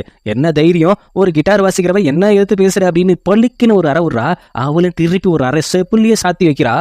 நேரத்துக்கு நம்ம இளவரசி வந்துட்டு என்ன தைரியம் இருந்தா இப்படி பண்ணுவேன், இவ என்ன இப்ப இவ சாதாரண ஒரு இசையமைக்கிறவ தானே, இவ எப்படி என்ன ரூல் பண்ணலாம், உனக்கு ஒரு விஷயம் தெரியும்ல இவ யார் பண்ணு அப்படின்ட்டு இப்பதான் எல்லாமே வெளியில தெரிஞ்சிருச்சு, மறுபடியும் நீ பிரச்சனை பண்றீன்னா இளவரசரோட ஆணைய நீ மீறியா அப்படிங்கிற மாதிரி சொல்லிட்டு நம்ம பிரதர் வந்துட்டு இளவரசிக்கு கொடுத்துருப்பாங்களா ஹேர் பின், அதை வந்துட்டு ஹீரோயின் தலையில மாட்டி விட்டுட்டு ஒன்னும் பிரச்சனை இல்லை அப்படிங்கிற மாதிரி நடந்துட்டு இருக்கும்போது குறுக்க நம்ம ஹீரோ வந்து அவ தட்டிக்கு விடும்போது தாங்கி பிடிச்சி அவ மாட்டி விட்டாலும் இளவரசி மாட்டி விட்டாலும் அந்த ஹேர் பின்னை கலட்டி கீழே போட்டுறாங்க. இது இளவரசிக்கு ஒரு மாதிரி ஹர்ட்டிங்கா இருந்தாலும் ஆனா அவனுக்கு அந்த ஹேர் பின் சுத்தமா பிடிக்கல. அதே நேரம் அலேக்கா ஹீரோயினை தூக்கிட்டு போகும்போது இங்க பிரதர் பத்துன்னு செம்ம கடுப்பாக அங்க வந்துட்டு மறுபடியும் அவன் இருமுறதை பார்த்த உடனே பயப்புல மருந்து கொடுக்க ஆரம்பிச்சிடறான். அதுவும் அவன் பாணியிலேயே வாய்க்குள்ள ஊத்தி அவங்க வாய்க்குள்ள அப்படி டைரக்டா கொடுக்குற மாதிரி இதை தூரத்துல இருந்து பார்த்து அந்த கசின் புள்ள கட்டுப்புல வயிறு எரிய அங்கிருந்து வந்த பிரதர் வந்துட்டு இதெல்லாம் பார்க்கக்கூடாது, இதெல்லாம் பிரைவசி, நீ சொன்னதால தான் எல்லாமே பண்ணேன், ஆனா இங்க எல்லாமே என்ன மீறி போயிட்டு இருக்கு, என்ன கேட்காம நீ எந்த ஒரு முடிவும் எடுக்கக்கூடாது அப்படிங்கிற மாதிரி அவன் ரூல் பண்றான். ஆனா நான் இந்த விஷயத்துல நான் தனியா தான் செயல்படுவேன் அப்படிங்கிற மாதிரி அடுத்த நாள் என்ன பண்றான்னா ஹீரோயின் நல்லா தூங்கிட்டு இருக்கிற நேரம் கத்தியை வச்சு இந்த மூஞ்ச வச்சு தானே நீ அவனை மயக்க பாக்குற, இதை நான் கோடு போட்டு கீரை போறேன் அப்படின்னு சொல்லிட்டு வில்லித்தனமா பண்ணிட்டு இருக்கா. அந்த நேரத்துல கரெக்டா நம்ம ஹீரோயின் எழுந்து என்ன பண்ணிட்டு இருக்க அப்படின்னு தடுக்க நினைக்கும் போது அவளால முடியல. பயப்படாத பயப்படாத, உன்னோட ஊதுபத்தி இருக்குல்ல அதுலதான் வேற ஒரு விஷயத்த கலந்து வச்சிருக்கேன், அது உனக்கு கொஞ்ச நேரத்துக்கு மயக்க நிலைமையிலேயே வைக்கும், உன்னால எதுவும் பண்ண முடியாது. அப்படி பண்ண நினைச்சாலும் நான் வந்துட்டு ஒன்னும் கொலை பண்ண போறது கிடையாது. இந்த இசையை வாசிச்சுக்கிட்டு தானே இங்க இவ்வளோ பேரை மயக்கி வச்சிருக்க, அதனால உன் கையை தான் குத்த போற அப்படின்னு கையை குத்திடுற. ஹீரோயினால எதுவுமே பண்ண முடியல. ஏன்னா அந்த மாதிரி சுச்சுவேஷன்ல மயக்க மருந்து கொடுத்து வச்சிருக்காங்க. கட் பண்ணி நம்ம ஹீரோவும் ப்ரோவும் செஸ் விளையாண்டுட்டு இருக்காங்க. அப்படி செஸ் விளையாண்டுட்டு இருக்கிறப்ப ஒரு அம்பு வந்து குத்துது. இந்த மாதிரி வந்துட்டு ராணிக்கு பின்னாடி இருந்த ஆள் யாரு அப்படின்னு ஒரு குழு கிடைச்சிருக்கு, இந்த இடத்துக்கு வாங்க அப்படிங்கிற மாதிரி ஒரு நோட்டீஸ் வருது. அதை பார்த்தோன்னே அவன் தனியாக கிளம்ப ஆரம்பிக்கிறான். ஹீரோயின் அடிப்பட்ட விஷயம் அவனுக்கு தெரியாது. இதை சாதகமாக பயன்படுத்திட்டு நம்ம வில்லன் ப்ரோ அவர் என்ன பண்றாருன்னா நேரா போயிட்டு ஹீரோயினை அக்கறையா பாத்துக்கிறாரு. அவ தூக்கத்துல கூட ஹீரோ பேரை தான் சொல்லிட்டு முடிச்சிட்டு இருக்கா. அப்படிங்கும்போது அவனுக்கு காண்டாகுமா ஆகாதா? ஹீரோயின் வந்து ஹீரோ தான் கேட்கிறான். அவன் எதுவும் வேலையா வெளியில போயிருக்கான் அப்படிங்கிற விஷயத்த சொன்னதுக்கு அப்புறம் அதுக்கப்புறம் இவன் அக்கறையா பாத்துக்க ஆரம்பிக்கிறான், ரொம்ப நல்லவன் மாதிரி. அங்கே போனதுக்கப்புறம் அங்கே யாருமே இல்லை, இது நமக்கு ஏதோ ஒருத்தங்க வச்ச ட்ராப் தான் அப்படிங்கிறது நல்லா தெரிஞ்சுது. இங்கே வந்தோடனே இன்னொரு காவலாளி வந்துட்டு ஒரு விஷயம் நடந்து போச்சு அப்படின்னு பதட்டமாக பேசிட்டு இருக்கான். அப்படி என்ன நடந்துச்சுன்னா இவன் ஆல்ரெடி வந்துட்டு நம்ம ஹீரோட அக்காவோட ஃபோட்டோ வச்சிருந்துருப்பாங்களே, அதை யாரோ கிளிச் போட்டிருக்காங்க.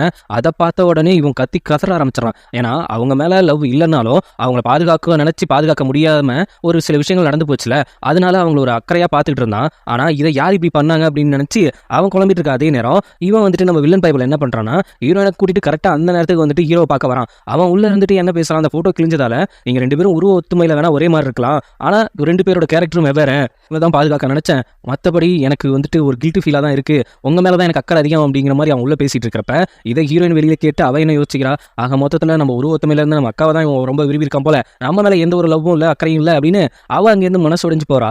இதை சாதகமா பயன்படுத்திட்ட வில்லன் பைபிள் என்ன பண்றான்னா, இல்ல நீ ஒன்னும் கவலைப்படாத அப்படின்னு சொல்லி ஆறுதலா பேசிட்டு இருக்கான். அதே நேரம் அங்க ஹீரோயின் போனதுக்கு அப்புறம் ஹீரோ என்ன பேசுறான்னா, உங்க மேல எனக்கு மரியாதை இருக்கு, ஆனா உங்க உருவமத்தமையில இருக்க உங்க சிஸ்டர் மேல எனக்கு காதல் இருக்கு, அவதான் என் வாழ்க்கை அப்படிங்கிற மாதிரி அவ போனதுக்கு அப்புறம் பேசிட்டு இருக்கான். இனிமேல் நீ வயசுக்கு வந்தா என்ன வரலனா என்ன, ஹீரோயின் ஃபீலிங்கா பணியில நடந்துட்டு போயிட்டு இருக்கப்ப வில்லன் பைபிள கூட கொடுத்து, நீ எதுவும் ரொம்ப கஷ்டத்துல இருக்கியா, நான் நல்லா தான் இருக்கேன், ஆனா அங்க போக தான் விருப்பம் இல்ல, சரி என்னோட இடம் இருக்கு வா அப்படின்னு கூட்டு போய் அங்க வந்துட்டு அவளுக்கு பணிவிடைகள் பண்ணிட்டு இருக்க நேரத்துல ஹீரோக்கு இந்த விஷயம் தெரிஞ்சு போச்சு, அவளுக்கு அடிபட்டு இருக்கு, நம்ம போய் பார்க்கல அப்படிங்கிற மாதிரி அவன் வந்துட்டு வெளியில ரொம்ப நேரமா வெயிட் பண்ணிட்டு இருக்கான். ஆனா இவங்க உள்ள தூங்கிட்டு இருக்கா, அவ என்னமோ வேணும்னே திறக்காத மாதிரி வில்லன் பைபிள் அங்க பர்ஃபார்மிங் பண்ணிட்டு இருக்கான்.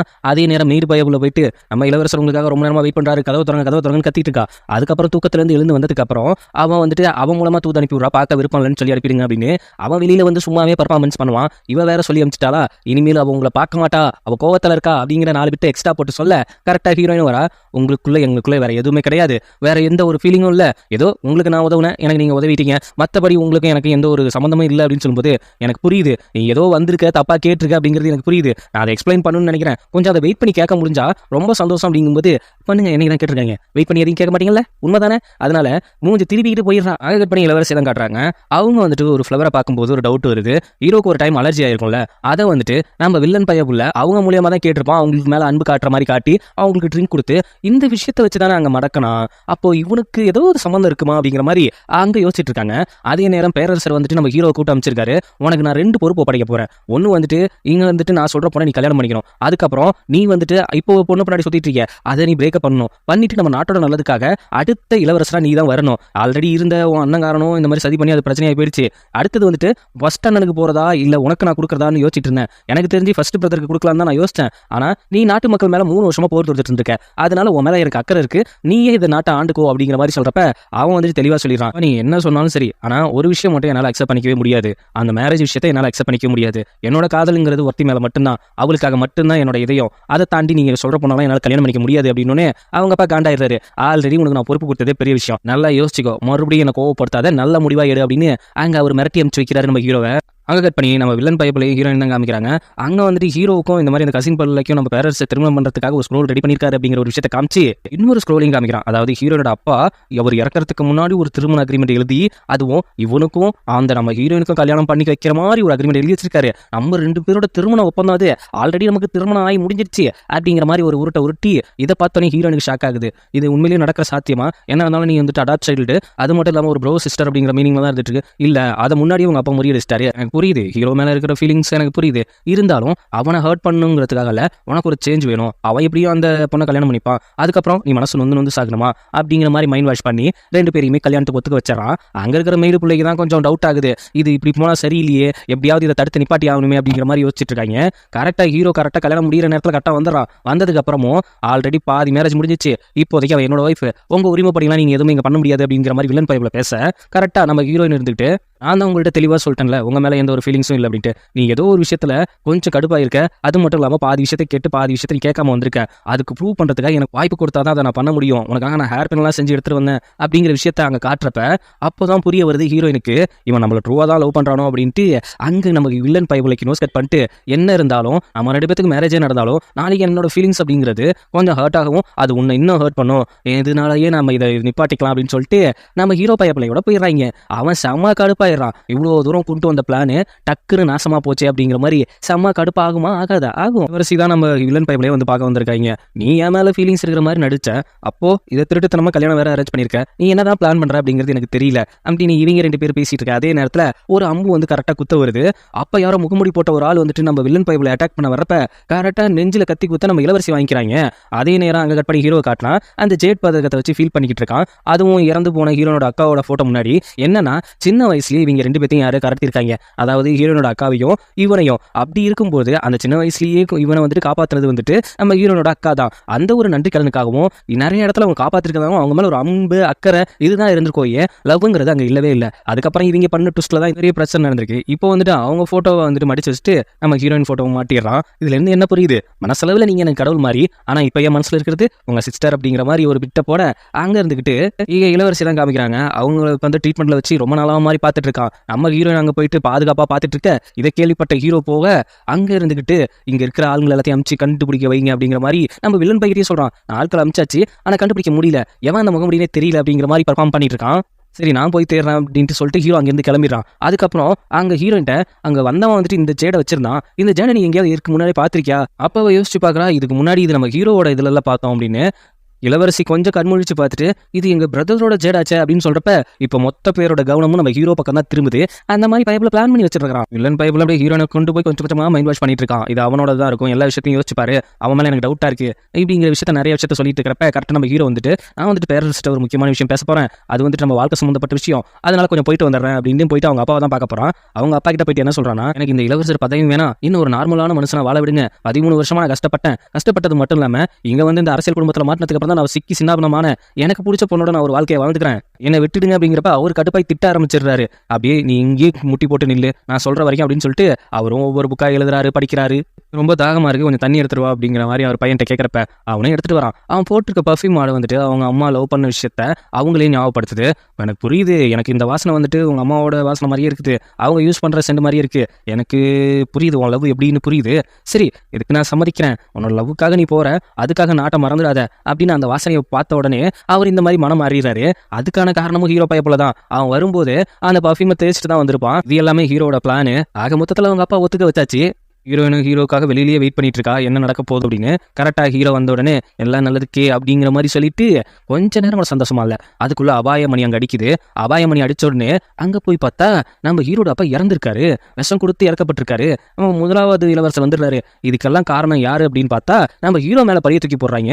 என்னது ஹீரோ மேல பழைய தூக்கி போடுறாங்களா? ஆமா, அவன் வந்துட்டு அந்த வாசனை பொருள் தேய்ச்சிட்டு வந்தால அதுல வந்துட்டு விஷம் இருந்ததாகவும் அது பிளான் பண்ணி தான் இப்படி பண்ணியிருக்கான். அது மட்டும் இல்லாம நம்ம வில்லன் பைபிள் வச்சிருந்தால ஜேடு, அது வந்துட்டு ராணிக்கு சம்பந்தப்பட்ட 3வது ஆள் வச்சிருக்கக்கூடிய ஒரு விஷயம். அதை அவன் வச்சிருக்கோன்னு தெரிஞ்சதுக்கு அப்புறம் ஹீரோயினும் அப்படியே ஹீரோக்கு எதிராக திரும்ப ஆரம்பிச்சிடறா. அப்போ ராணிக்கு பின்னாடி இருந்தது நீதானா? இவ்வளவு நாள் நல்லவனா நடிச்சு என் குடும்பத்தை என் சிஸ்டரை பழி வாங்கினது எல்லாமே நீதானாங்கும்போது இல்ல நான் பண்ணவே இல்லை. அப்ப இந்த ஜேடு ஒன்று தானே, மறைக்காம சொல்லு, இந்த ஜேடு வந்துட்டு என்னோடது மாதிரி தான் இருக்கு, ஆனா என்னோடது இல்ல அப்படிங்கிற மாதிரி சொல்லும்போது வில்லன் பைபிள குறுக்க புந்துட்டு அது எப்படிப்பா உன்னோடது மாதிரியே இருக்குங்கிற, ஜேடுங்கிறது ஒரு குறிப்பிட்ட நபர்கள் பண்றதுதான், அவங்க அடுத்த காப்பிலாம் எதுவும் பண்ணி தர மாட்டாங்களே, அதுவும் அரச குடும்ப சம்பந்தமா ஜேடு எதையும் நம்ம தரவே மாட்டாங்க. உடனே என்ன பண்ணிடுறாங்க, இவனை இளவரசர் பதவியில இருந்து இறக்கணும், அது மட்டும் இல்லாம பதவிக்காக தான் இப்படி பண்ணிட்டான் அப்படிங்கிற விஷயத்த அவர் எங்க அப்பா அவரை நான் அப்படி பண்ணவே மாட்டேன் அப்படின்னு அவனும் எவ்வளவு ஆர்கியூ பண்ணி பார்க்கறான். இன்னும் 2 நாள்ல இவனை வந்துட்டு நம்ம தூக்கு தண்டனை மரண தண்டனை விதிக்கிறோம் அப்படிங்கிற மாதிரி ஒரு விஷயத்த சொல்லிடுறாங்க. ஆனா ஹீரோயின் என்ன கட்டுப்புல என்ன பண்றான்னா, அந்த 2 நாளும் என் குடும்பத்துக்கு பண்ண துரோகத்துக்காக இவன் எனக்கு அடிமையா வேலை செய்யணும் அப்படிங்கிற மாதிரி சொல்லி ஹீரோ கூப்பிட்டு போறா. போகும்போது ஹீரோ எவ்வளவு பேச ட்ரை பண்றான். உடனே அவன் என்ன பண்றான்னா, இந்த இடத்துலயே நீ மட்டி போடணும், அது மட்டும் இல்லாம எப்ப நான் சொல்றனோ அப்பதான் நீ எழுந்து வரணும் அப்படின்னு சொல்லி அவனோட காலை உதச்சி அங்க மண்டி போட வச்சுட்டு இவங்க 2 பேரும் ஜாலியா போய் டீ குடிக்க போறாங்க. அதுவும் நம்ம வில்லன் பைப்லையும் ஹீரோயினும் டக்குன்னு இப்ப மனசு மாறுறாங்க. இளவரசர் பதவியே இந்த பொண்ணுக்காக தூக்கி போட்டு வந்தான். ஆனா இந்த பொண்ணு இவனை என்ன பண்ணிடுச்சு, அப்படியே 2 பேரும் உள்ள உட்காந்து ரொம்ப டீப்பா சந்தோஷமா பேசிட்டு இருக்காங்க. இங்க வெளியில ஹீரோ பணியில அப்படியே மணி போட்டு அடுத்தது என்ன நடக்க போகுமோ, என்ன ஆப்பு வைக்க போறாங்களோ அப்படிங்கிற மாதிரி யோசிச்சுட்டு இருக்காங்க. என்ன மாசா காட்டின ஹீரோவை இப்படி தமாசா மாத்திட்டீங்களா. அதுக்கப்புறம் ஹீரோயின் போகும்போது வெளியே ரொம்ப நேரம் பணியில இருந்தா என்னோட அடிமை உடனே இறந்தாலும் இறந்துருவான், உள்ள ட்ரெஸ் வச்சிருக்கேன் அதை போய் போட்டுக்க அப்படிங்கிற மாதிரி சொல்லிட்டு அவன் அங்கிருந்து கிளம்பிடுறான். ஆனா அந்த ட்ரெஸ்ஸை போய் போடும்போது தான் அதுல ஒரு ஹிண்ட் வச்சிருக்கா, உன்னோட இதயத்தை நான் புரிஞ்சுக்கிட்டேன் அப்படிங்கிற மாதிரி. ஆக மொத்தத்துல ஹீரோயின் இது ஏதோ பிளானுக்காக தான் இப்படி பண்ணிட்டு இருக்கா அப்படிங்கிற விஷயம் அவனுக்கு நல்லா புரிய வருது.